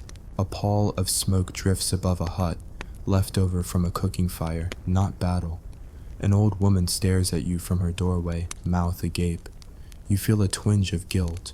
To look at you now strapped in furs and iron, she must mistake you for a god's wrath. Instead, you squat and scoop a handful of barley from a shelled sack. You bag it in a leather pouch. It's rough, sandy, but worth more than gold in your belly. A child ventures close, clutching a wooden doll. You crouch further, smile awkwardly, and offer a small piece of dried fish jerky from your own pouch. The child's eyes widen. He takes it, nibbles, then runs off giggling. You exhale, a rare moment of human kindness in the chaos. Behind you, a dozen Viking warriors heft sacks of grain and barrels of mead. One of them tips a barrel, splashing sticky liquid into the dirt. A friend hoots, licks his fingers, and slurps. You shake your head, but pocket a smaller barrel for your own hoard. Suddenly, a distant shout. "Reinforcements!" You glance toward the palisade and see villagers arming themselves. Farm tools, bows. You grip your axe tighter. The shield maiden rushes by, hair on fire with adrenaline. "We hold the granaries!" she yells. You fall in beside her, bracing shield and shouting a clumsy war cry that sounds more like a hiccup. An arrow whizzes past your shoulder, burying in the grain pile. You duck behind your shield, heart slamming into your throat. A volley of poacher's bows rains down. You kick open a granary door and duck inside with the shield maiden. The walls smell of oats and sweat. She slams the door. You catch your breath. "Misdirected hospitality," you mutter. She snorts, handing you a length of rope. "Tie these sacks and let's bail." You nod, snapping rope around burlap. She hauls a sack to the door, while you wrestle with another. Villagers pound on the door. You shove the sack outside. Vikings haul it toward the longships. The paddle of panic throbs in your gut. Your muscles quiver and the ropes cut into your hands. But you wedge the heavy bag through the door and it tips onto the sand. You collapse inside, lungs gulping. The shield maiden saunters in and slaps your back. "Good work," she says. "Now, help me with the barrels." You flick sand from your tunic and follow. Outside, the raid is winding down. A handful of villagers are being escorted to the ships, mostly women laden with baskets, children clinging to robes. The chieftain strides among them, accepting apologies and coercing tribute with a thin smile. He claps you on the shoulder. "You've proven yourself," he says. "The granaries are ours." You nod, still catching your breath. The shield maiden passes you a leather flask of mead. Ditch the war horn for now. You need liquid courage. You tip it back. The sweetness and sting swirl in your head, and your knees buckle. She catches you. A horn blast signals retreat. Warriors scramble back to the ships, sacks of grain and barrels of mead in tow. You lug your spoils aboard. The longships shove off, wood groaning as boats slide into water. Oars dip again, and soon the village is a cluster of smoke and confusion on the horizon. You slump on your bench, cloak damp with sweat, mind racing. You've just raided a village, taken people's food, terrorized children. But here's the absurd part. Your conscience is relieved by the fact that you only took tribute, not slaughter. There's a twisted pride in that. You scarf down a handful of grain, raw barley, sandy but sustenance. The skald begins a new chant about your bravery under the granary siege. His voice is surprisingly melodic now. You give him a half-hearted thumbs up. Hours pass as you row away. The sun arcs overhead. Your muscles ache in protest. Your beard sticks with salt and sweat. The shield maiden slides next to you and offers a half-gnawed piece of salted pork. You chew, savoring cured fat and meat. Food is food after all. As the coast of your raid fades, your spirit sinks. You taste mead stowed in the barrel, honeyed salvation, but even that can't erase the weight of your deeds. You think, this is the cost of raiding. The absurd cycle of feast and famine you accepted as brotherhood. Yet, somewhere between the oar strokes and the shifting tides, you feel it. A bond wrought in blood and barley. You and these raiders, once strangers, are now co-conspirators in a violent comedy of survival. You may have returned home in tattered furs, tempered by mead and battle, but you'll carry this raid's scars and stories forever. As the longship cleaves open the sea foam, you brace for the journey home, or onward to another haul, another feast, another absurd test of endurance. For now, you rest on your bench, body bruised, spirit weary, but undeniably alive. This was part 3, the raid, the moral quandary, and the realization that surviving with Vikings means embracing chaos as your closest ally. Stay tuned for part 4, where we negotiate peace with a rival chieftain's daughter, dodge a treacherous ambush on the return voyage, and discover why Viking coffee breaks are more perilous than sword fights. Skull! When the longship finally glides back into your home fjord, you half expect the welcome party to be a screaming mob. Instead, you see smoke curling from familiar hearths, fishing boats bobbing peacefully, and townsfolk giving you wary nods. You haul your oar over the gunwale and step onto the dock, muscles trembling like fresh caught salmon in a basket. You're filthy, streaks of sea salt and porridge, gruel paint your tunic, your beard crusted with barley husks, and your eyes ringed with the ghosts of too many dawn vigils. Yet somehow you're alive, and richer by sacks of grain, barrels of mead, and a story no tavern in Christendom can match. But respite is fleeting. Before you can stash your loot, a rider bearing the crest of a neighboring clan gallops up, dust spraying behind him. He dismounts with a flourish and bows. By order of Chief Sigrid, daughter of storm and stone, he pantomimes with his whip. You are summoned. You exchange glances with the shield maiden, now your steadfast companion. Her raised eyebrow says it all. More madness awaits. You mount a borrowed horse, the blade of your axe still strapped to your back, and follow the rider through winding alleys until you reach an elevated hall carved into the cliffside. Its entrance is guarded by 2 hulking berserkers wielding axes the size of boat oars. They part with grunts, and you step into a great chamber where a woman sits astride a carved stone dais. Sunlight floods her hair, her eyes gleam like molten silver. This is Sigrid, rumored to be fiercer than 10 warriors, and possibly more ruthless than any mead-mad berserker. She inclines her head. You've ravaged my sister's granaries, she says, voice low and controlled. Now you stand before me to make amends. You bow, mind racing for suitable reparations. I offer grain, mead, and my service, you declare. You gesticulate toward your sacks. Let these feed your people this winter. She studies the goods, then you. And your loyalty? Now she leans forward, elbows on her knees. Words cheap as coastal wind. Swear by your blood and mead, you will defend my clan, or you will die beneath your oar.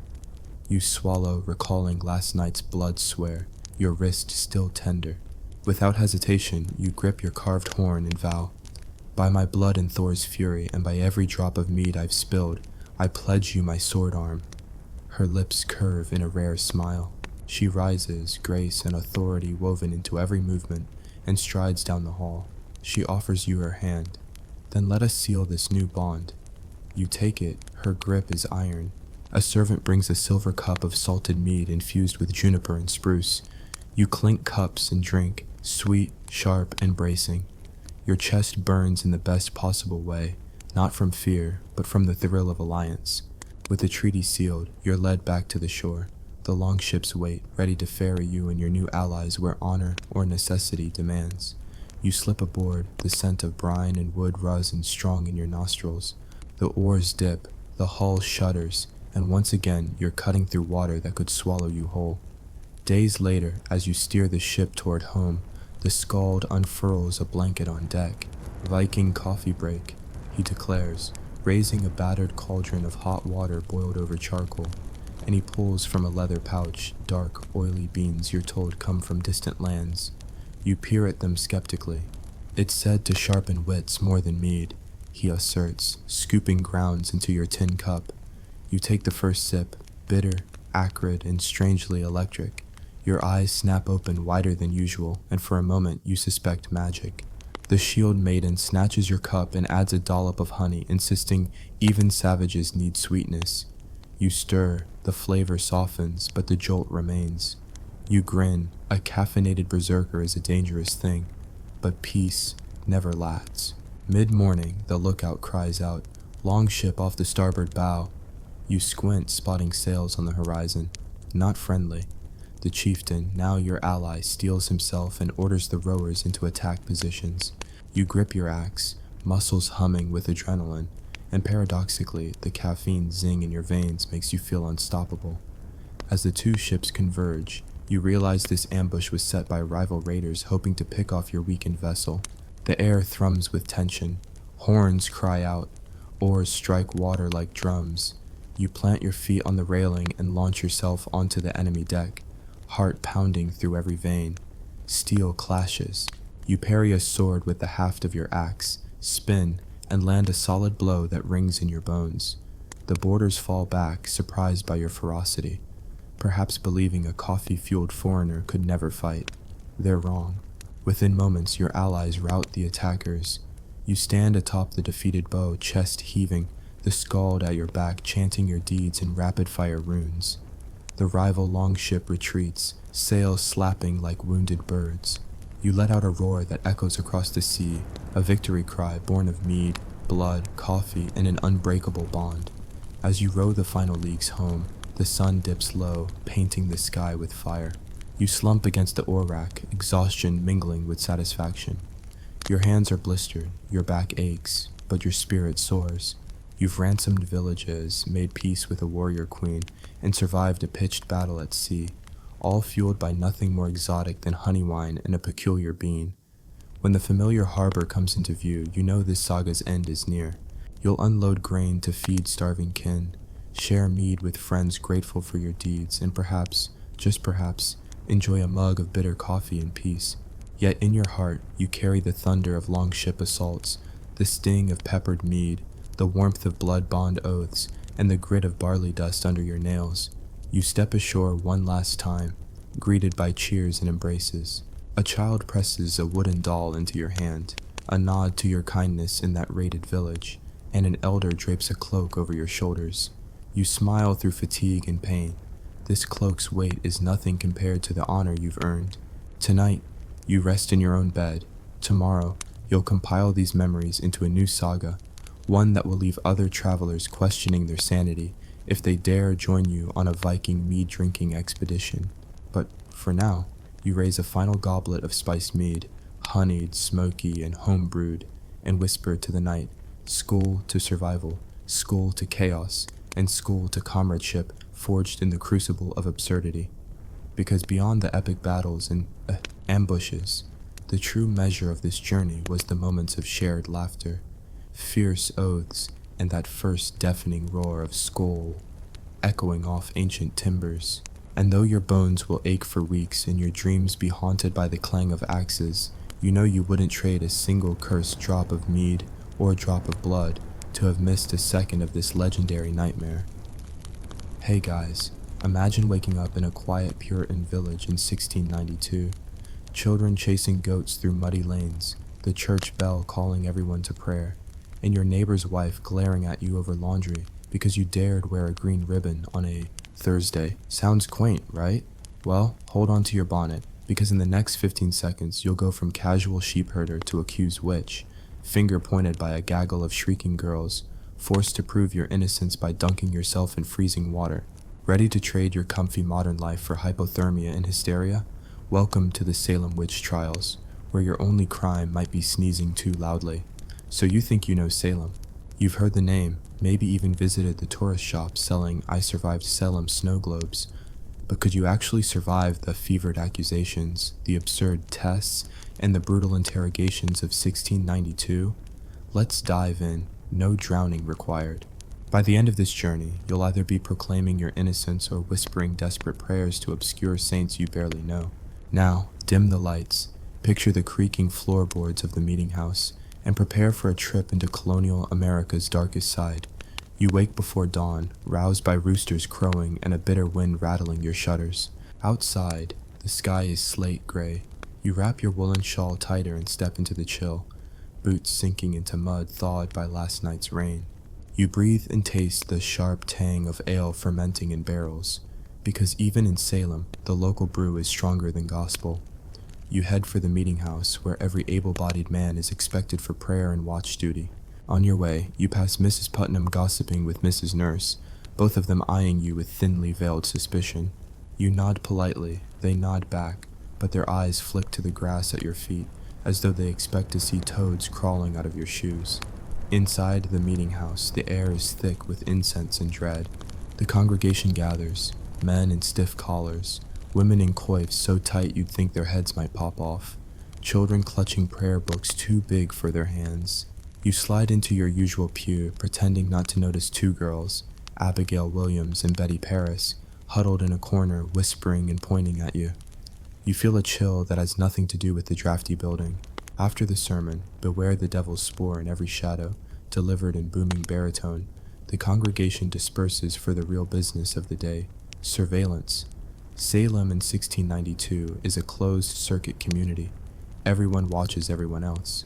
Did you speak too kindly to the native healer, Tituba, when she came to fix your limp? Did you help Mrs. Proctor's pigs escape her pen? Did you laugh too hard at Mr. Corey during his sermon? In Salem, every benign act acquires sinister overtones. You finish your chores, milking the cow, stoking the hearth, hauling water from the well, and try to keep a low profile. But around midday, a shriek pierces the air. You drop your bucket. You're drawn back to the meeting house where Abigail and Betty have begun convulsing on the floor, rolling their eyes back and thrashing their limbs. The other girls join in. Ann Putnam, Mercy Lewis, even Mary Warren. They babble accusations. She pinched me. She cut me with her stare. Her specter haunted me last night. You feel a bead of sweat despite the cold. Suddenly, you're whisked before the magistrates, John Hathorne and Jonathan Corwin, who glare down at you from a table piled with parchments. Your heart hammers. They repeat the girl's claims. Specters, pinches, fits. You open your mouth to protest. I only ever borrowed a cup of sugar from Abigail. But they're already examining you for witches' marks. One of them runs a pin across your palm. You flinch. It's just a scratch, no blood. But in Salem, any mole, any scar, any freckle could signify a devil's brand. They twist your arm, search your body, and declare themselves satisfied. You are not yet condemned, they say, but remain under watch. You stumble home, mind reeling. Your neighbors avoid your gaze. You find a scrap of paper on your doorstep, a petition demanding your arrest, signed by more names than you care to count. You tear it up. What else can you do? You try to sleep on your straw mattress, but the girl's screams echo in your dreams. You wake to the sound of pounding on your door. Sheriff George Herrick, grim-faced, delivering a warrant. Handcuffed and shivering, you're marched through town to the jail, an unheated wooden cage battened against the elements. Inside, you're squeezed between other accused witches, Sarah Good, skinny and wild-eyed, Elizabeth Proctor, dignified and furious, Giles Corey mumbling about his land. The air smells of damp wood and despair. You huddle in a corner, wrapping your shawl tighter, listening to the wails and threats. The next morning, you're hauled before the witch trial court in Salem Village Townhouse. The gallery is packed, curious townsfolk, ministers, family members. The bench of magistrates sits elevated, like judges of the apocalypse. William Stoughton, the Attorney General, presides. He reads the charges. Elizabeth Proctor and others of Salem are indicted for afflicting others by witchcraft and for consulting with familiars. Then he looks at you. What say you to the indictment? You swallow, voice quavering. I am innocent, Your Honor. The girls erupt, pointing, screeching, crying out that they see your specter in the corner, twisting its arms like a puppet. You have no explanation for apparitions no one else can see. The court allows spectral evidence, claims based on visions, for the first time. Your heart sinks. It's impossible to disprove a ghost. They call Abigail to the stand. She looks small and sweet, cheeks flushed, but her eyes gleam with calculated fury. She appeared to me last night in my dreams, she sobs. She squeezed my hand until I cried out. You step forward, desperate. She's lying. But the magistrates hush you. The stares of the court burn you. You're not allowed to cross-examine a child. You're not allowed to call your own witnesses. Your husband has been conscripted for the militia. Your best friend is too afraid to come forward. You're alone. The trial stretches on. They administer the infamous touch test. The afflicted girls are seated on a bench, and you must touch them. If the fits stop, that's proof of your guilt. If they continue, you're innocent. You approach the trembling. You place your hand on Abigail's wrist. She shrieks, gasps, and her arms go stiff. The court gasps. Stoughton nods solemnly. Guilty. Your mind reels. In Salem, logic is dead. Mercy Lewis, hired to spin wool in your home, testifies that your cat, a black Tom named Pounce, spoke to her in the night. Mary Warren folds under pressure, then recants your confession, then recants the recantation, all within moments. Each turn undermines you, seals your fate. Once found guilty, you're sentenced to hang. You have days until the execution. They throw you back in the clattering jail, the chill seeping into your bones. You scribble a confession on a scrap of parchment. I, Jane Doe, do confess to witchcraft, hoping to save your neck, but every word tastes like ash. If you falsely confess, your immortal soul is damned. If you refuse, you die by rope. A no-win. The lean jailer brings you meager gruel, watery broth, stale bread. You eat just to keep your strength. Word spreads that the governor of Massachusetts may intervene. For days, your cell rattles with rumors. He's against spectral evidence. He's sending a pardon for Rebecca Nurse. He's loath to have a mass execution. You cling to hope until the rumor dies. The townsfolk demand blood. A crowd gathers at the gallows site on Gallows Hill. They come with children, with baskets, expecting a show. On the morning of June 10th, 1692, they drag you up the steps. The wind howls through the barren trees. You look out at the sea of faces, friends, neighbors, churchgoers, many of whom pointed at you only weeks before. The noose is placed around your neck. A minister urges you to repent. You close your eyes, pray for courage. The trapdoor opens, you fall. If you somehow survive the drop, breaking your neck is not guaranteed. You might scramble to your feet and run down the hill, dodging the sheriff's men. You'd sprint into the woods, huddling among pines for days, picking berries, drinking from streams, praying you're not a target for a posse with muskets. Even if you escape Salem, you're outlawed, shunned, destitute. You carry the stigma of witch, hunted for the rest of your days. But maybe you mitigate your risk. You keep your head down when the girls start their fits. You avoid Mrs. Putnam. You never own a cat. You never boast of your herbal remedies. You attend every church service, speak only when spoken to, testify against others to prove your loyalty. You barter away your rights in exchange for safety. You become a hero of conformity. But at what cost to your conscience? So, could you survive the Salem witch trials? Possibly, if you're willing to sacrifice your name, your honor, even your faith. But one misstep, a glance, a sneeze, a friendly word to a marginalized neighbor, and you're toast, quite literally. And even if you dodge the noose, you live the rest of your life under suspicion, watching every shadow for specters, haunted by the screams of the girls whose hysteria wrote your story. That, my friends, is just part 1 of Could You Survive the Salem Witch Trials? Stay tuned for part 2, where we'll dissect the legal loopholes, the spectral evidence scandal, the power plays of clergy and lawyers, and the surprising twists that led to the end of the witch hunt. Until then, keep your wits about you, and maybe leave the green ribbons at home.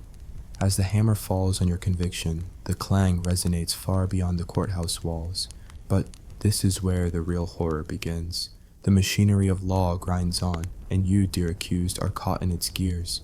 Part 2 of Could You Survive the Salem Witch Trials picks up the twisted legal maneuvers, the courtroom theatrics, and the backroom power plays that turned neighbor against neighbor, and nearly crushed every shred of justice in the process. First, let's talk about spectral evidence. In most courts, eyewitness testimony of ghostly visitations would be dismissed as lunacy. But in 1692 Massachusetts, judges treated claims that your spirit pinched, pricked, or tormented a teenage girl as gospel. When Abigail Williams screamed that your specter pressed her into contortions, the magistrates nodded solemnly. They couldn't see this apparition themselves, yet they accepted it as proof you'd signed a demonic pact. You try to mount a defense. Your Honor, I was at home knitting. They reply, your specter doesn't need your permission to roam. Cue another pair of shackles. At this stage, you realize the law is not on your side. It's a theater of absurdity. You can't call witnesses, Puritan norms barred pets, midwives, and anyone suspect from testifying on your behalf. And even if you could, your friend who worked the harvest field has just been accused herself, so she's too busy pleading for her own life to help you. Worse, when you call upon your minister or a respected elder to vouch for your character, they hesitate. Why? Because speaking up for you risks tarnishing their own piety. In Salem, standing up for an accused witch was political and spiritual suicide, so the magistrates, John Hathorne and Jonathan Corwin, bring in legal heavyweights. Enter Samuel Sewall and Increase Mather, clergymen and magistrates who debate behind closed doors about whether spectral evidence is scriptural. On one hand, they believe the devil can, and does, send specters to torment the innocent.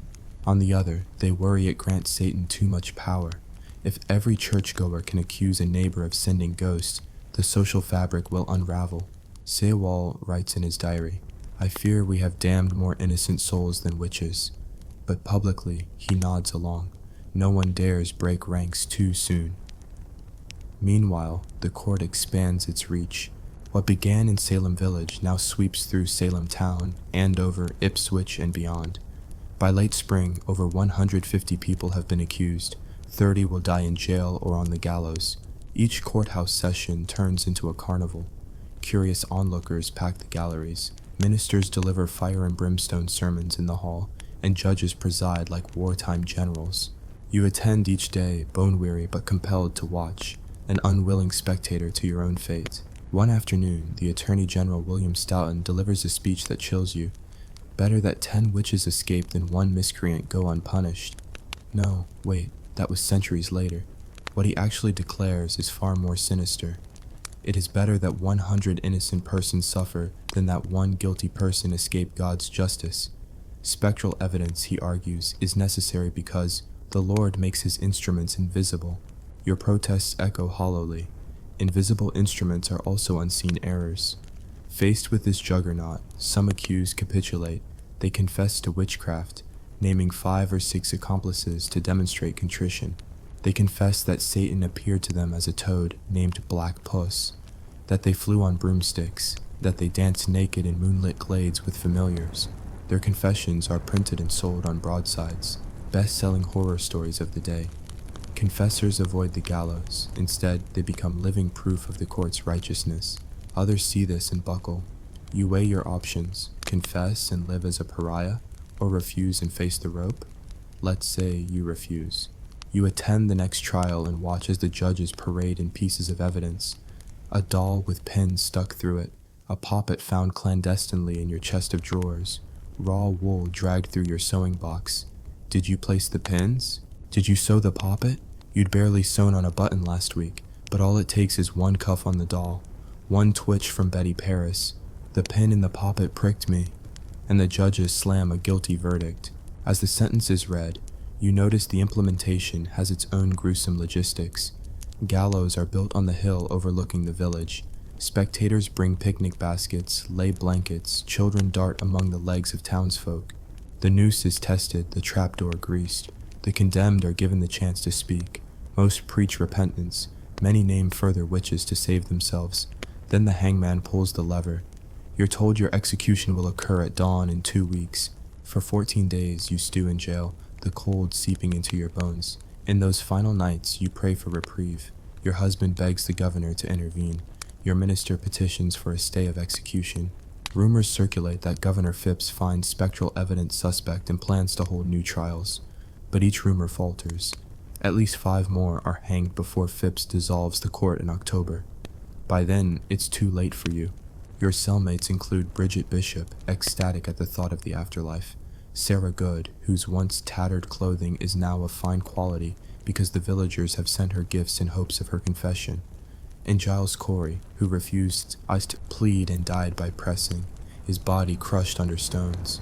You lie awake, haunted by the groans of his tortured soul. When the sheriff finally comes for you, you ascend the scaffold, steps echoing like funeral bells.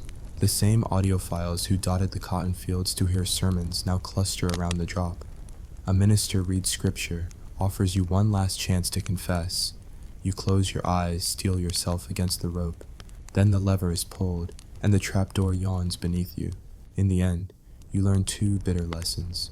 First, that law without mercy and evidence based on hysteria is an instrument of terror, not justice. Second, that in a community gripped by fear, conformity is the only shield. To have survived, you would have needed to become a living lie.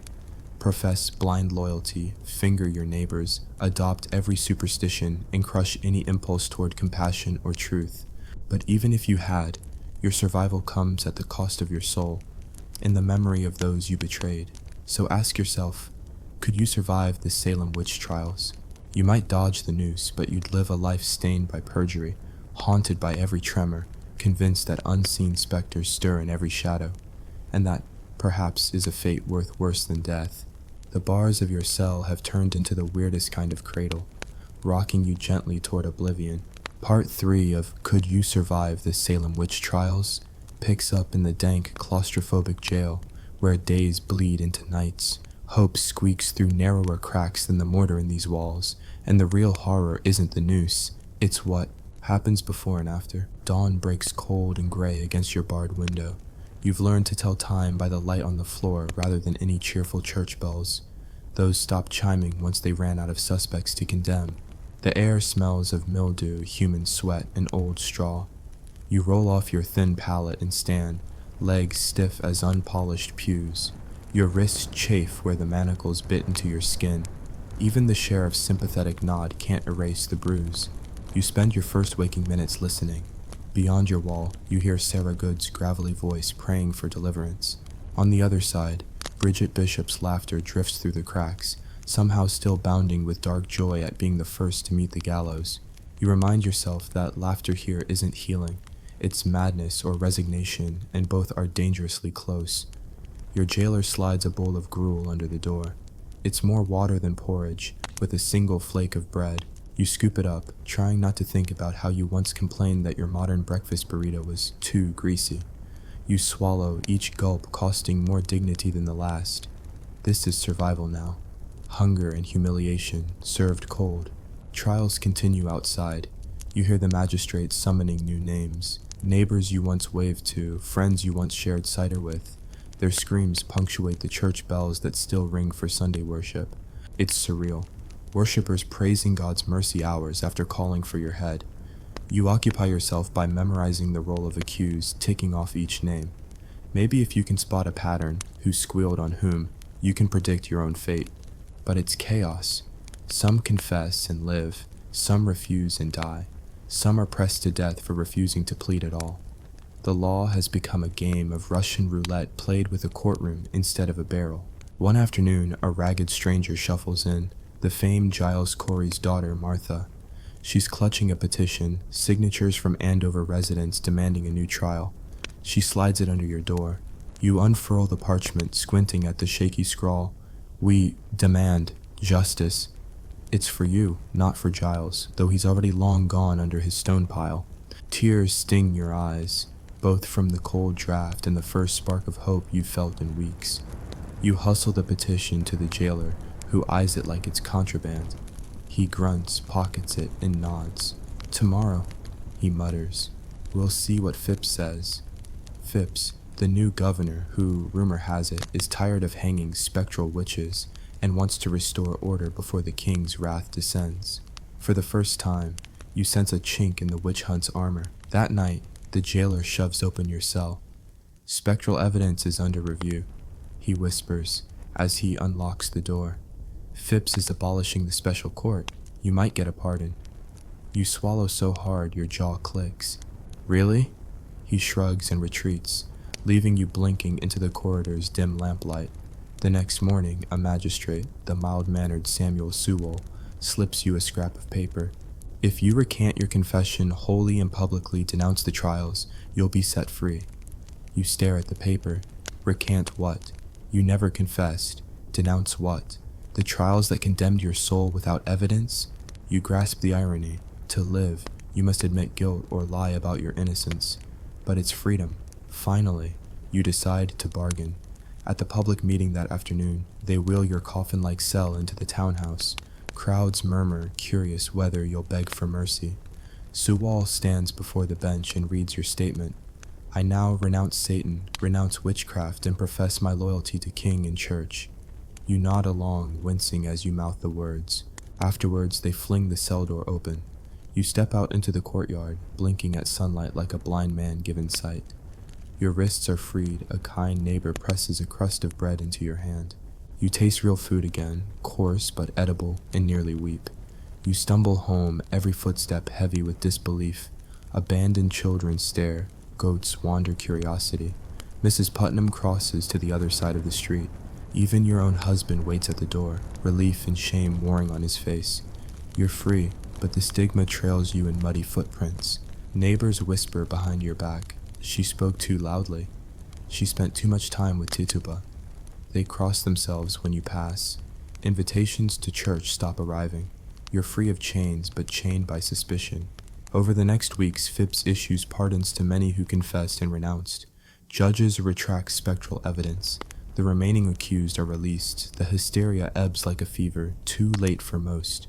You attend the court's formal apology ceremony months later, sitting in the wooden gallery as Sewall reads his public contrition. I now realize, you murmur, Amen, but the words taste bitter. Life trudges on. You rebuild your reputation by attending prayer meetings, distributing oatmeal to widows, avoiding gossip as if it's plague. You dare not wear green ribbons. You no longer own a cat. You memorize every Puritan rule and follow each one with robotic devotion. Survival means erasing your personality until you're a gray shadow of conformity. Yet late at night, you dream of the jail cell, of the moss-covered walls, the echo of Abigail's screams, the feel of the rope around your neck. You wake sweating, rash of fear across your skin, convinced for a heartbeat that the magistrates have come for you again. You count your blessings. You breathe free air. You ate porridge in your own kitchen. You apologize to the heavens you don't believe in. But you know the scars of injustice run deeper than any bruise. And so you live on, pardoned but haunted, free but captive to memory. You learned how to survive Salem by betraying truth, by reciting false confessions, by donning the cloak of subservience. You survived, but at the cost of your dignity and peace of mind. The trials finally end, but the real trial of living with what you endured lasts your lifetime. That's part 3. In part 4, we'll explore the aftermath, how the colony came to terms with its sins, the restitution to victims' families, the legacy of Salem in American law, and why centuries later our own witch hunts still bear these scars. Until then, keep your suspicions tamed, your conscience sharper than any noose, and remember, when hysteria rules, innocence isn't enough. Only cunning can save you. The dawn after your release feels surreal. Sunlight, or what passes for it in these parts, streams through your window without warning you first that the hangman's noose isn't waiting in the shadows.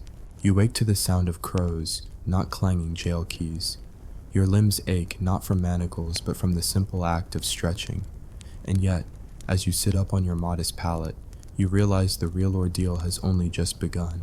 Firstly, there's the matter of restitution. A town meeting is called, and you find yourself back in the same meeting house where you were indicted, only now you're in the body of the judge, not the judge.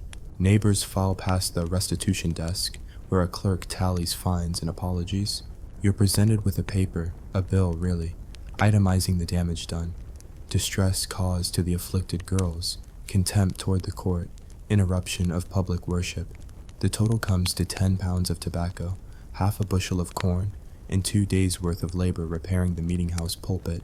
You sign the document with a shaking hand and hand over a bag of corn borrowed from a friend who has already distanced herself, lest she be accused by association. Next comes the apology tour. You're invited, or rather commanded, to stand before the congregation every Sabbath for a fortnight. You confess your sins, mocking sermons, harboring popish thoughts, easing your neighbor's burden without official sanction. Each admission is met with polite nods, then eager pen scratches as the clerk records your humility. You learn to phrase your repentance just so. I acknowledge my error in presuming the innocence of all, and beseech this community's forgiveness for any offense given. It's hollow, but the alternative, remaining an unrepentant outsider, is worse. By the end of the second week, your throat is raw, your reputation is limped back to quasi-respectability, and you swear never again to speak your mind in public. Behind closed doors, though, the community is still cracking under guilt.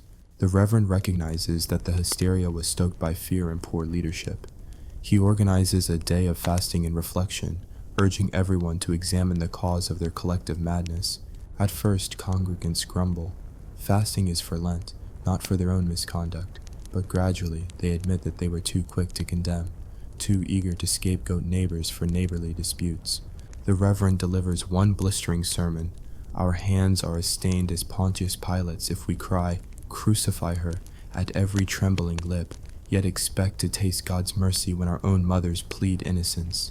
The crowd shifts uncomfortably. Some wipe tears, others smooth their collars nervously. Meanwhile, Governor Phipps arrives with the king's commission in hand. He dissolves the existing court, orders all pending charges dropped, and mandates a special commission to review convictions. For each person who died in jail or on the gallows, he declares a public day of remembrance. Bells tolled, stones laid at the town square. You attend one such ceremony for Bridget Bishop, her name spoken with regret rather than scorn.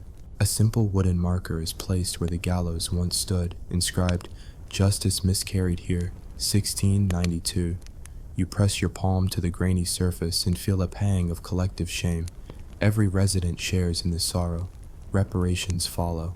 The survivors, those who confessed and walked away free, are invited to petition their confiscated lands and goods.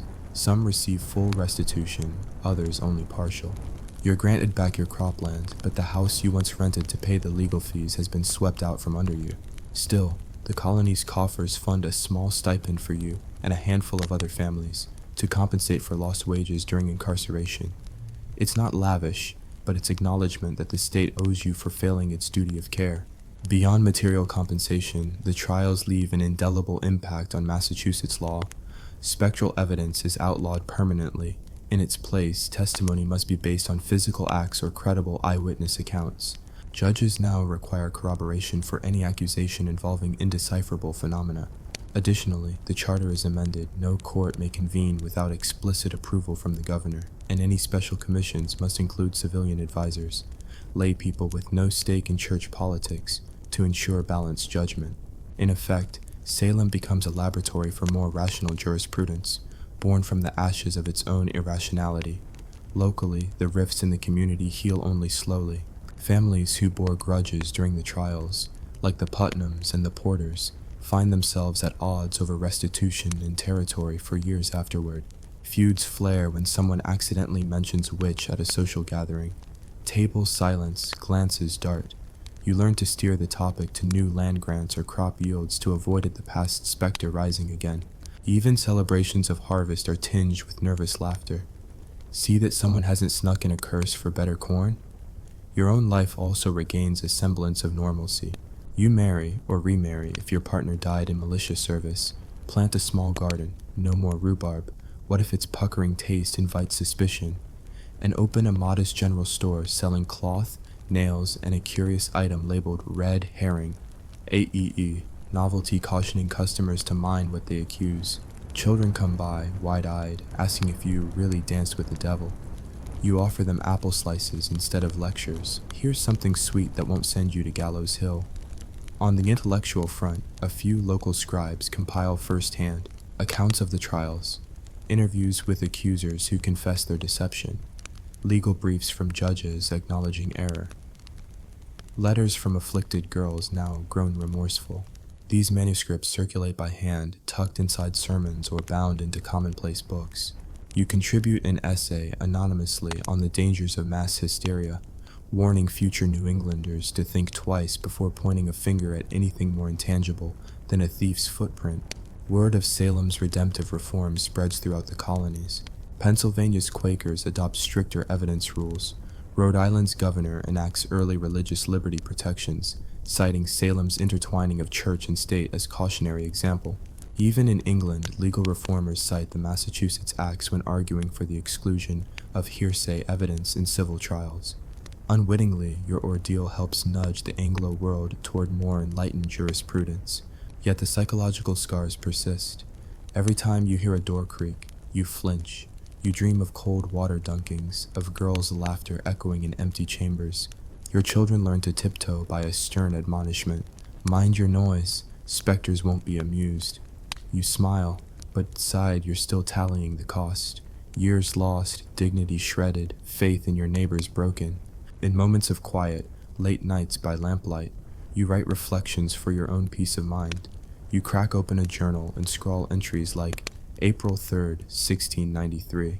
The wind rattles the panes like fingernails on a coffin lid. I rise in the night, convinced the jail door has creaked open, that the hangman beckons me back. I remind myself I'm free, yet freedom's a candle flickering in an empty room. July 17th, 1694. The town sells off the marker at the gallows site. Reason given, it encourages morbid tourism. I stand before the spot, now empty earth, and place a small stone. No inscription needed. Memory is not sold. December 12th, 1695. A child asked me what a witch is. I knelt beside his ear and said, "A witch is what we called anyone we feared or envied, but fear makes liars of us all." He nodded, then ran off to help his mother churn butter. February 22nd, 1696. Our church voted to remove spectral references from our catechism. Now the devil's name appears only in parables. I feel a flicker of hope in small changes, like pruning a diseased branch to save the tree. By the turn of the century, the witch trials recede into a grim footnote. Visitors come to the town museum to see the chairs used by the magistrates, the wood fragments from the gallows, the quills with which confessions were penned. Teachers bring school children to the marker stones recounting brave souls who stood firm in injustice. You attend a lecture once standing at the back, watching young faces wrinkle in horror. It occurs to you that the cycle of accusation never really ends. It merely finds new forms. And so, you nod to yourself. Vigilance is the price of liberty. In the end, could you survive the Salem witch trials? You did, but you paid dearly. Your sleep, your trust, your innocence. Yet your survival also meant standing testaments to reason's triumph over hysteria. You bear witness so that others need not follow your footsteps into Gallows Hill. And as you close your journal for the last time, you whisper into the candle's flame, "May no future hand tremble as ours once did. May no court ever again find guilt in shadows." And with that, our journey concludes. We've walked the gauntlet of fear, faced the machinery of mass delusion, and witnessed the slow, painful birth of justice renewed. Let history remember both our folly and our hard-won redemption, lest we ever forget that the darkest trials happen when ordinary people decide to see ghosts instead of each other. Hey guys, picture this. You've just been honored by your polis to assist in a sacred hecatomb atop a windswept hill. The morning sun glints off bronze armor. The air is thick with incense and fear, and a dozen stone-cold priests in linen robes eye you like a sacrificial guinea pig. In the next 15 seconds, you'll learn why volunteering for a Greek sacrificial ritual feels less like piety and more like volunteering for centuries of pubic shame, and potentially your last heartbeat. Ready to see how devotion can turn into a one-way ticket to Hades? Let's dive in. You step onto the concentric rings of limestone slabs that form the temenos, heart pounding so loud it echoes off the Doric columns. To your left, a row of bleeding goats huddle in a makeshift pen. To your right, an altar draped in crimson embroidered cloth dominates the sacred precinct. The high priest, clutching a bull's horn filled with wine, nods to the chorus of flutes and lyres. Their melodies seem sweet until you realize they're playing in unison with your racing pulse. The first rule of Greek sacrifice: never appear too eager. Too much zeal suggests hubris, anger the gods. Too little, and they'll suspect you of dishonoring Athena herself. You stand rigid, shoulders back, hands folded, wincing as the goat herder shoves a bleeding kid in front of you. Its eyes plead for mercy. You muster your politest expression, smile politely, offer a consoling pat. Both would be disastrous. The priest notices your hesitation. He raises his tongs. "Assist," he intones. "Hold the animal steady." You step forward, heart in your throat, and grip the flimsy rope around the goat's neck. Already, the beast's panic bleats pierce your insides. Around you, worshippers mutter hymns to Apollo. "Phoebus, bring light, destroy our enemies." But you wonder if they'd appreciate your light extinguished first. The priest circles the altar, chanting invocations you barely catch, something about pure of heart and blessed by fire. His blade glints ominously. You squeeze the rope, calf's legs trembling beneath you. The goat shoves against your hip, a furry missile of defiance. You nearly lose your footing. If you trip now, you'll be goat dung before you know it. When the priest finally raises the knife, time bends. In his right hand, a bronze lamella, thin sheet inscribed with prayers, is held aloft. In his left, a blade sharp enough to shave a Spartan's cheek. He offers the goat a final libation of barley groats and wine, a peace offering meant to sweeten its passage to Olympus. You taste the sour grape on your tongue and realize you're tasting your own sweat. The chorus falls silent. The priests lean in. The crowd holds its breath. The ritual demands precision. One swift stroke to sever the carotid, spilling blood onto the altar while the perfect amount dribbles into a chalice for the blood of sacrifice libation. But what if it goes wrong? What if you, trembling novice, hold the goat at an angle that skews the cut? The kid lets out a final, tortured bleat. You flinch as hot blood floods your palm, soaking your sleeve. The priest frowns, blood too warm, too copious. He mutters an incantation for calming the spirits and orders a second cut. Your arm shakes so badly the blade glints off target, nicking the animal's throat rather than slicing clean across. The chorus gasps. The priests exchange grim looks. In Greek belief, a botched sacrifice insults the gods. It could mean plague, famine, or your immediate exile. Somehow, the goat lurches forward and topples off the altar, dragging you with it. You crash to your knees, the crowd recoils. The high priest roars in ancient Aeolic, "Out! Purge this stain!" You're shoved aside as another assistant drags the goat back. In your rush to stand, you step on a bleeding hoof, slipping on gore that's slicker than Aegean marble after rain. You land face first in a puddle of sacrificial blood and barley husks. The acrid scent of singed lamb fat from yesterday's offering mingles with iron, an odor that will haunt your nightmares. You scramble up, robes rent, face plastered in gore. The priest glares at you, eyes like storm clouds. "Impurity bears the weight of sacrifice," he intones. "Begone, unworthy." You're cast out of the temenos, body shaking, robes trailing red. Villagers clutch their children, averting their gaze. The goat bleats once more, but no one answers. You retreat down the marble steps, each stone slick beneath your feet, until you're stumbling through olive groves, the echo of the lyres fading with every terrified heartbeat.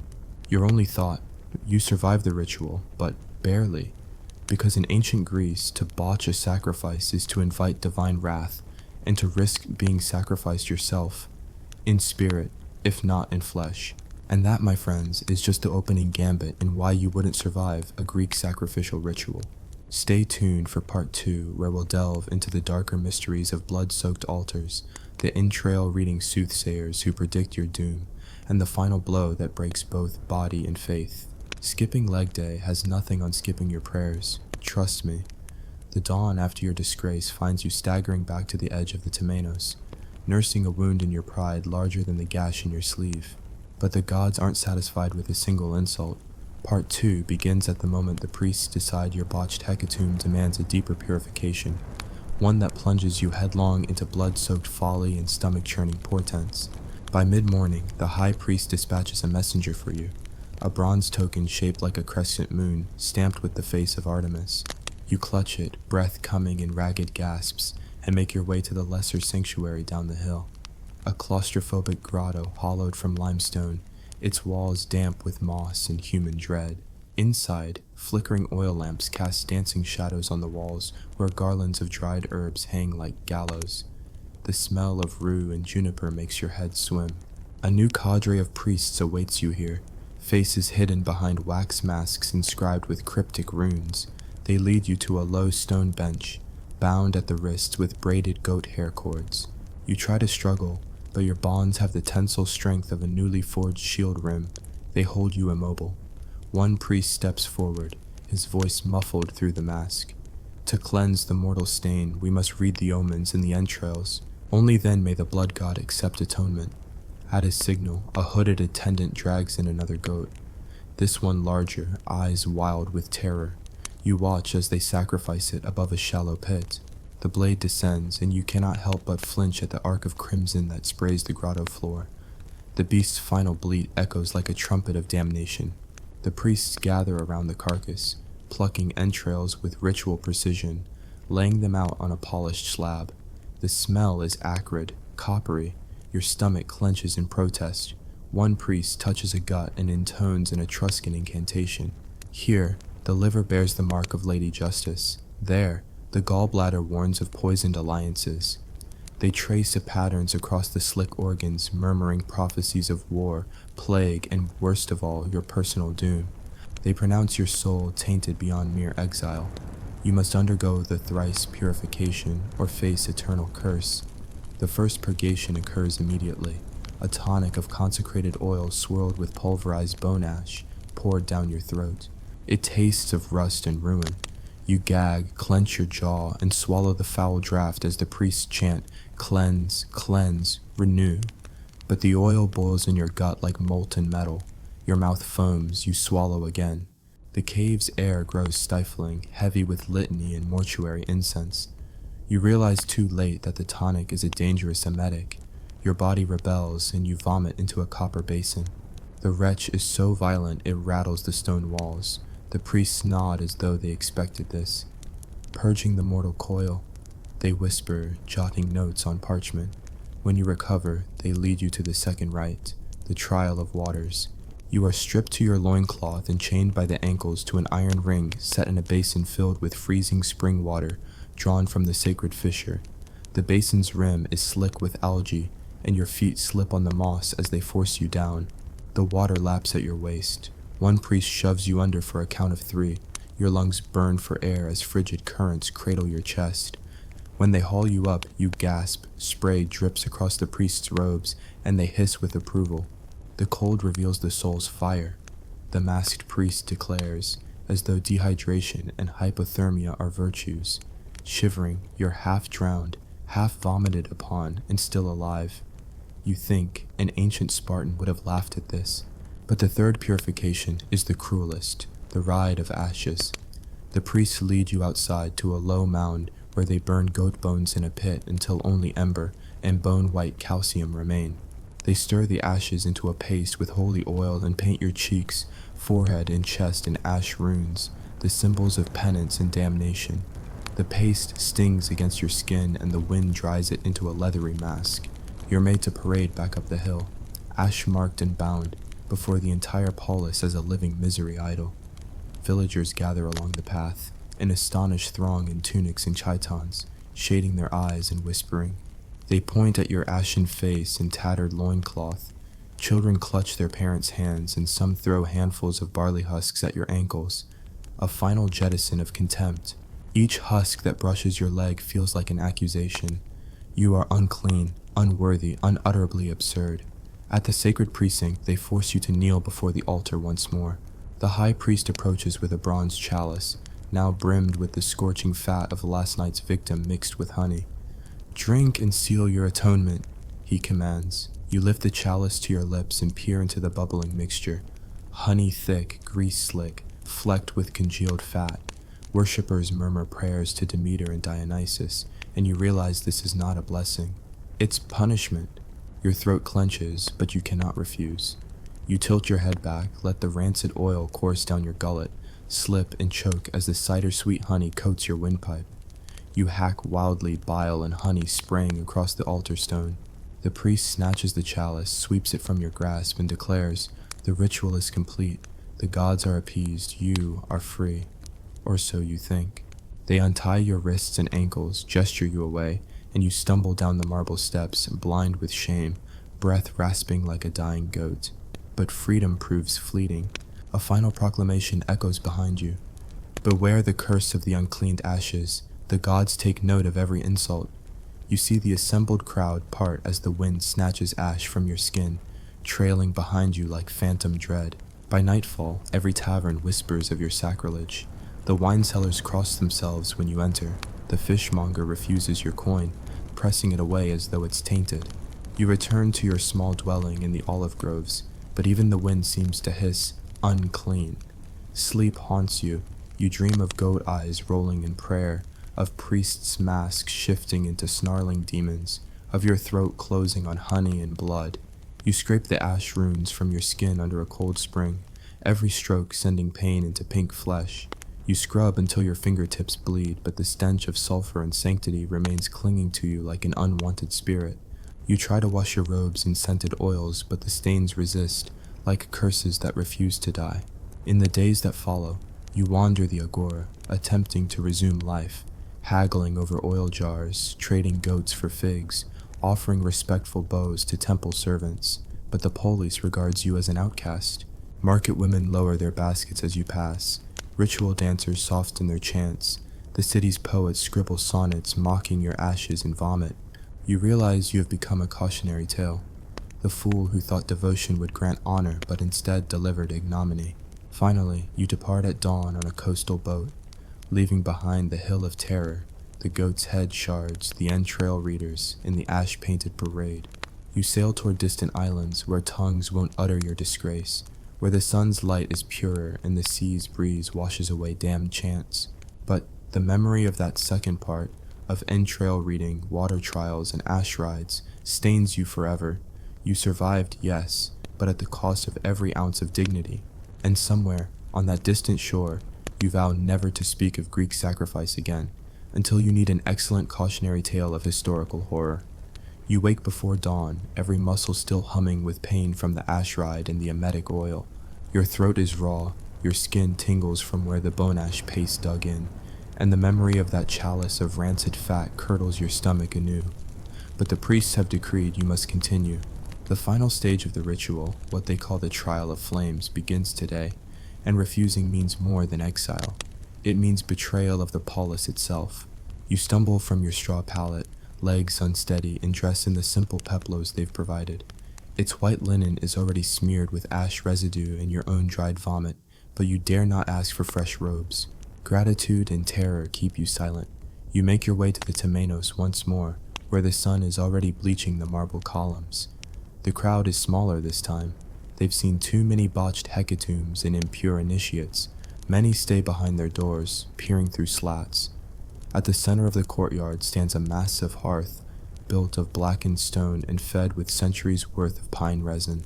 Its flames lick a great bronze bowl perched atop, where sacred oils and animal fats hiss and sputter. The smell is intoxicating, like incense kissed by brimstone. 2 priests stand guard, faces solemn behind their ivory masks. The high priest strides toward you, torch in hand, robes flaring behind him like a living flame. His voice booms across the silence. Today you face the final fire. Survive its trial, and you will be purified in the eyes of gods and mortals alike. Fail, and your flesh will feed the sacred flame. You swallow hard. They intend to burn you as testament, the final ash to be scattered on the altar. They drive you to your knees before the hearth. The priests intone a hymn to Hephaestus, maker of fire and punisher of impurity. You bow your head, chest heaving, every breath a reminder of how close you came to death already. One priest raises the torch, another kneels and pours a ladle of sacred oil over your shoulders, letting it run down your arms. The oil is sticky, warm at first but quickly congealing like live tar. If the divine flame spares you, it is proof of your worth. The high priest declares, "Stand then and walk through the fire." You look at the roaring hearth. The gap beneath the bowl's stand is barely waist high, but inside, the coals glow white hot. To cross it is to sprint over burning embers, barefoot, your flesh smeared in oil. Your heart pounds. You feel the heat on your face already.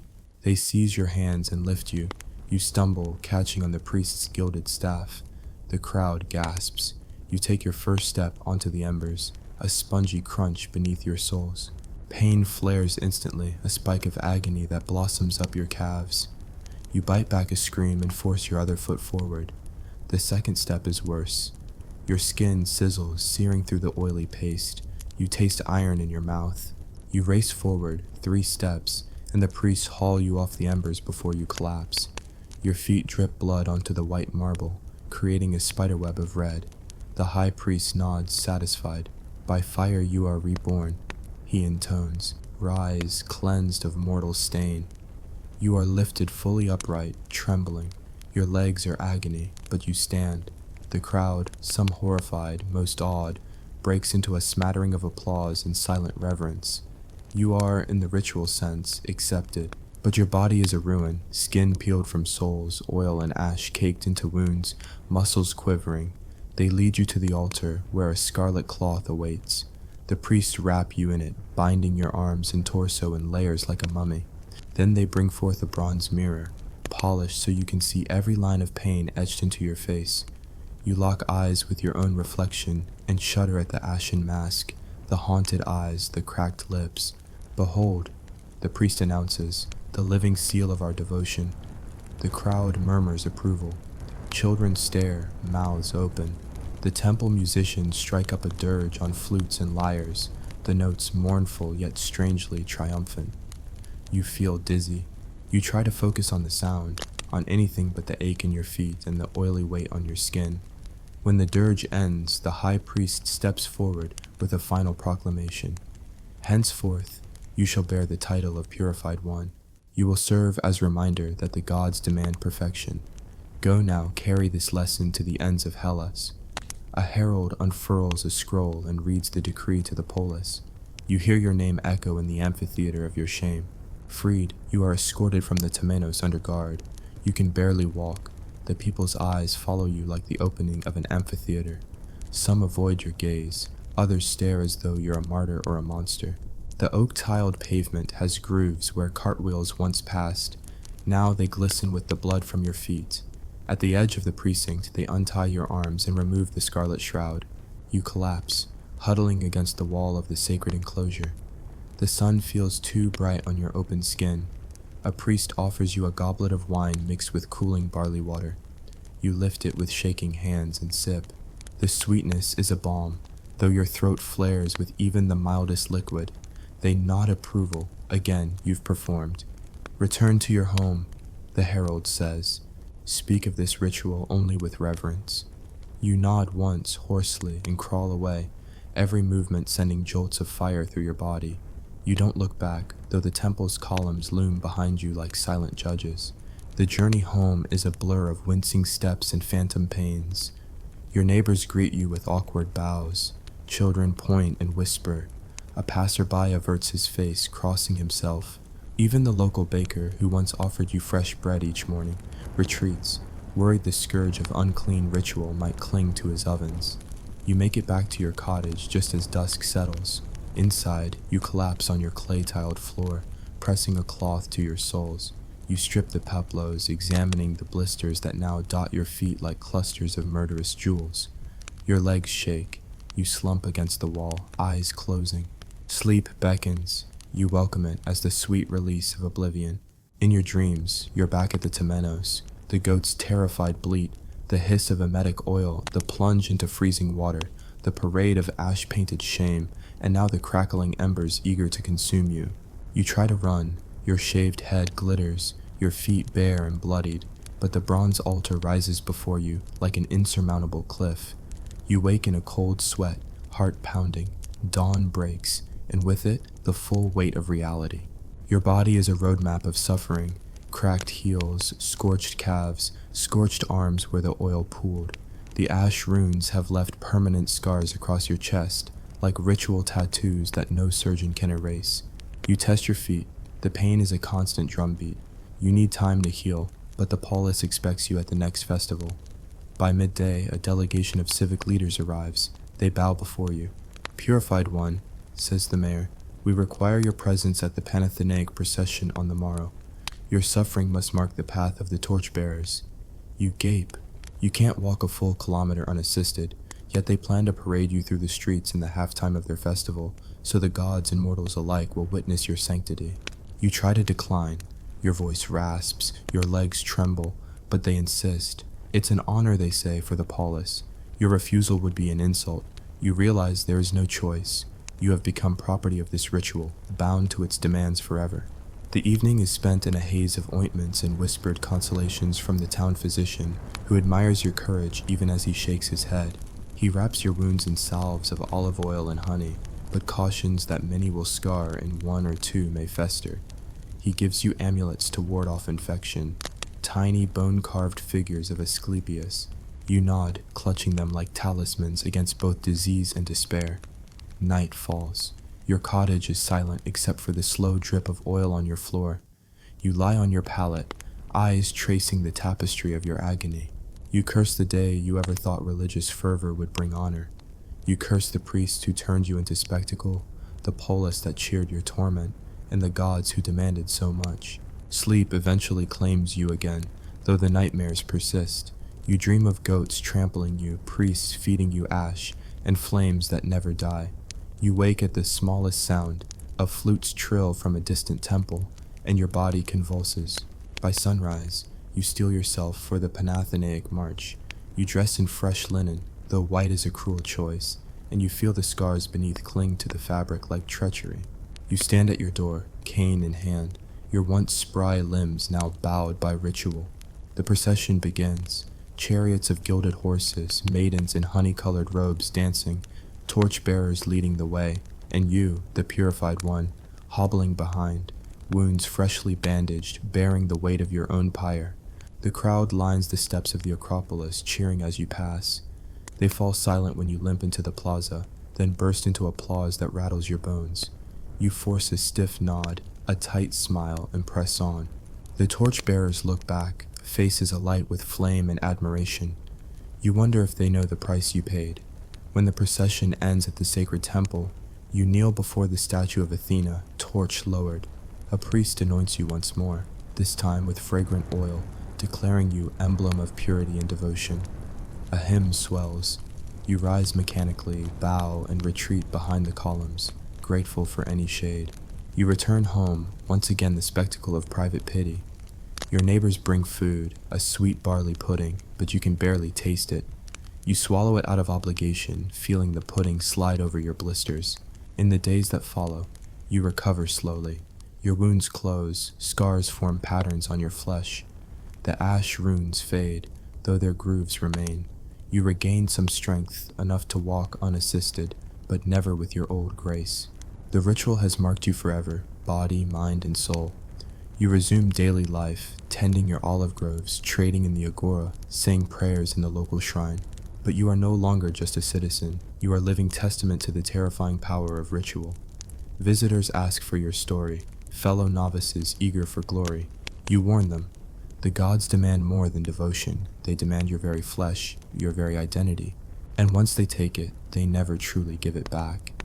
As the seasons turn, your story weaves into local legend, the honest villager who survived the sacrificial rite, only to be remade in ash and flame.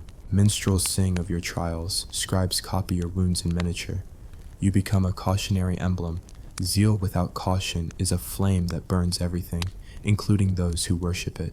And so you live on, scarred, revered, wary of any flicker of flame. You know that devotion can offer solace, but it can also offer a path straight to the pyre. In ancient Greece, to serve the gods is to risk everything.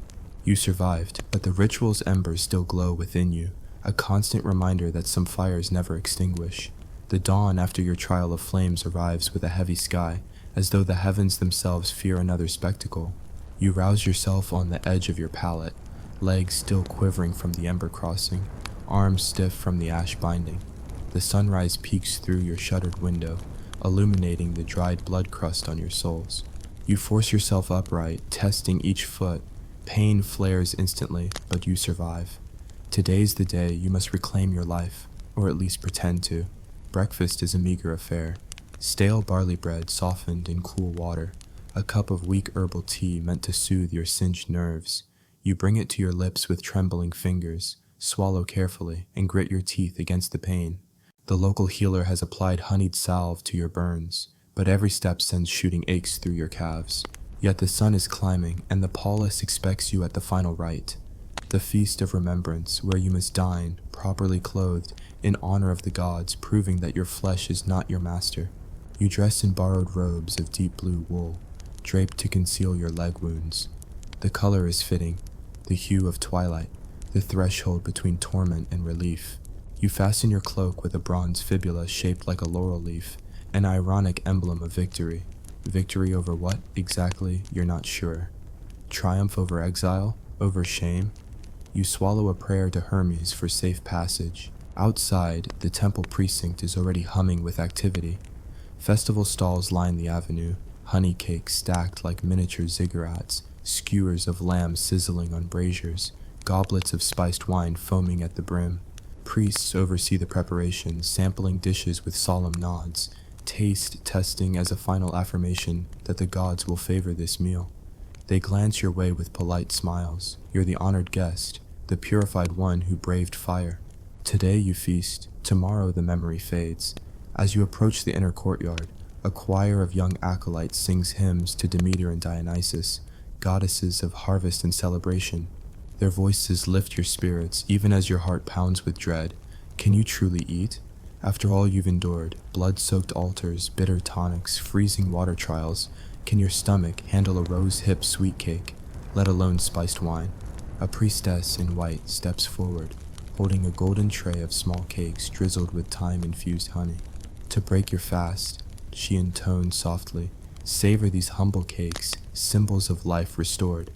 You lift one to your mouth, its sweetness bursting against your tongue like sunshine.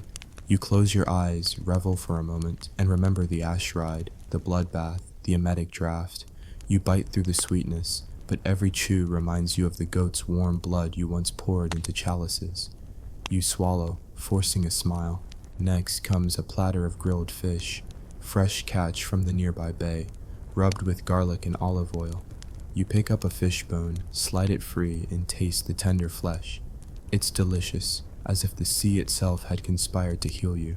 You share a nod with a neighboring citizen, who murmurs, "You did well to survive." You nod, though you suspect he means you did well to endure the spectacle, and now amuse the crowd with your resilience. Between courses, the high priest returns to the altar for a final libation. He pours wine into a bronze bowl, then tilts it skyward so the wine spills in a shimmering arc over the stone. To the honored dead, he chants, an oblique reminder of those who fell at the altar. You think of the goat herder whose trembling hands you once held, and the unfortunate kid you botched. They too fed these flames. You look at your robes, your skin, and wonder whether you too are already an offering.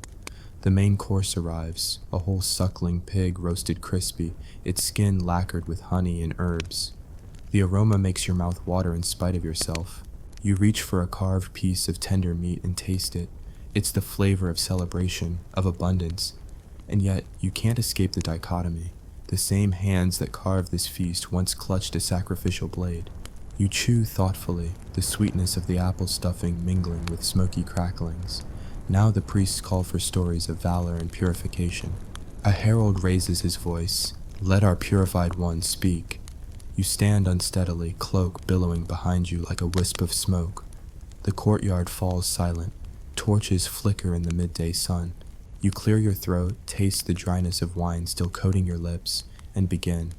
I came to this hill a citizen eager to honor the gods. I stood among bleeding goats and bronze altars, believing dignity lay in piety. But piety demanded blood, blood that stained my hands and my heart. I bathed in oil that burned like sin. I was drowned in waters colder than reason. I wore ash runes that marked me as both shame and testament. Finally, I walked over fire, only to learn that fire purifies and destroys in equal measure. You pause as the crowd listens, some in awe, some in whispered sympathy. You continue, "Today I feast in honor of life reclaimed, yet I eat with memory on my tongue. Let this table remind us that every offering demands a cost, that worship can consume the worshipper unless tempered by humility. I stand before you scarred, but alive, proof that the gods both test and forgive. If we remember only to fear them, we forget to serve our fellow mortals." Murmurs ripple through the crowd. The high priest inclines his head and nods as though granting you a final absolution. After your speech, they hand you the ceremonial goblet, a slender chalice of silver engraved with the labors of Heracles, filled with sweet wine. You raise it solemnly, first to the gods above, then to your fellow citizens. "Skål," you toast, in their tongue, to pause, to reflection. You drink deeply. The wine glides down smooth and warm, igniting a gentle buzz. You set the goblet aside and sit, exhaustion finally overtaking you. As the festival wanes, you mingle among the stalls, helping where you can, handing honey cakes to children, offering water to those who drank too much wine, offering compassionate smiles. You see your reflection in a polished bronze shield. The ash scars are faint now, but they remain. etched reminders of your ordeal. By dusk, the torches dim and the last embers of celebration smolder. The priests extinguish the hearth, scattering the ashes into the wind. The laurel fibula pinned to your cloak catches the last rays of sun. You exhale, exultant and exhausted, knowing you have completed the full cycle of sacrifice. Blood, water, ash, flame, and finally, renewal. Walking home under a star-speckled sky, you realize the ritual has changed you. You no longer fear fire. You respect it. You no longer mock the mysteries of the gods. You honor them with caution and gratitude. You no longer see sacrifice as spectacle. You feel its weight in every solemn vow. As you slip into your cottage, you pause at the threshold. You unclasp the laurel fibula and place it on a small shrine by your door, a token of the trial you survived. You light a single candle, casting a circle of warmth in the gloom. You kneel and offer thanks for breath, for memory, and for the grace that allowed you to emerge from the pyre, not as ashes, but as something reborn. And so ends our fourth and final part of why you wouldn't survive a Greek sacrificial ritual. You've tasted its blood, endured its waters, borne its ash, walked through its flames, and now you've feasted in its shadow. The gods have seen your devotion and your endurance, and may you never again volunteer for a test that demands so much more than faith. Skål, and fare well, mortal.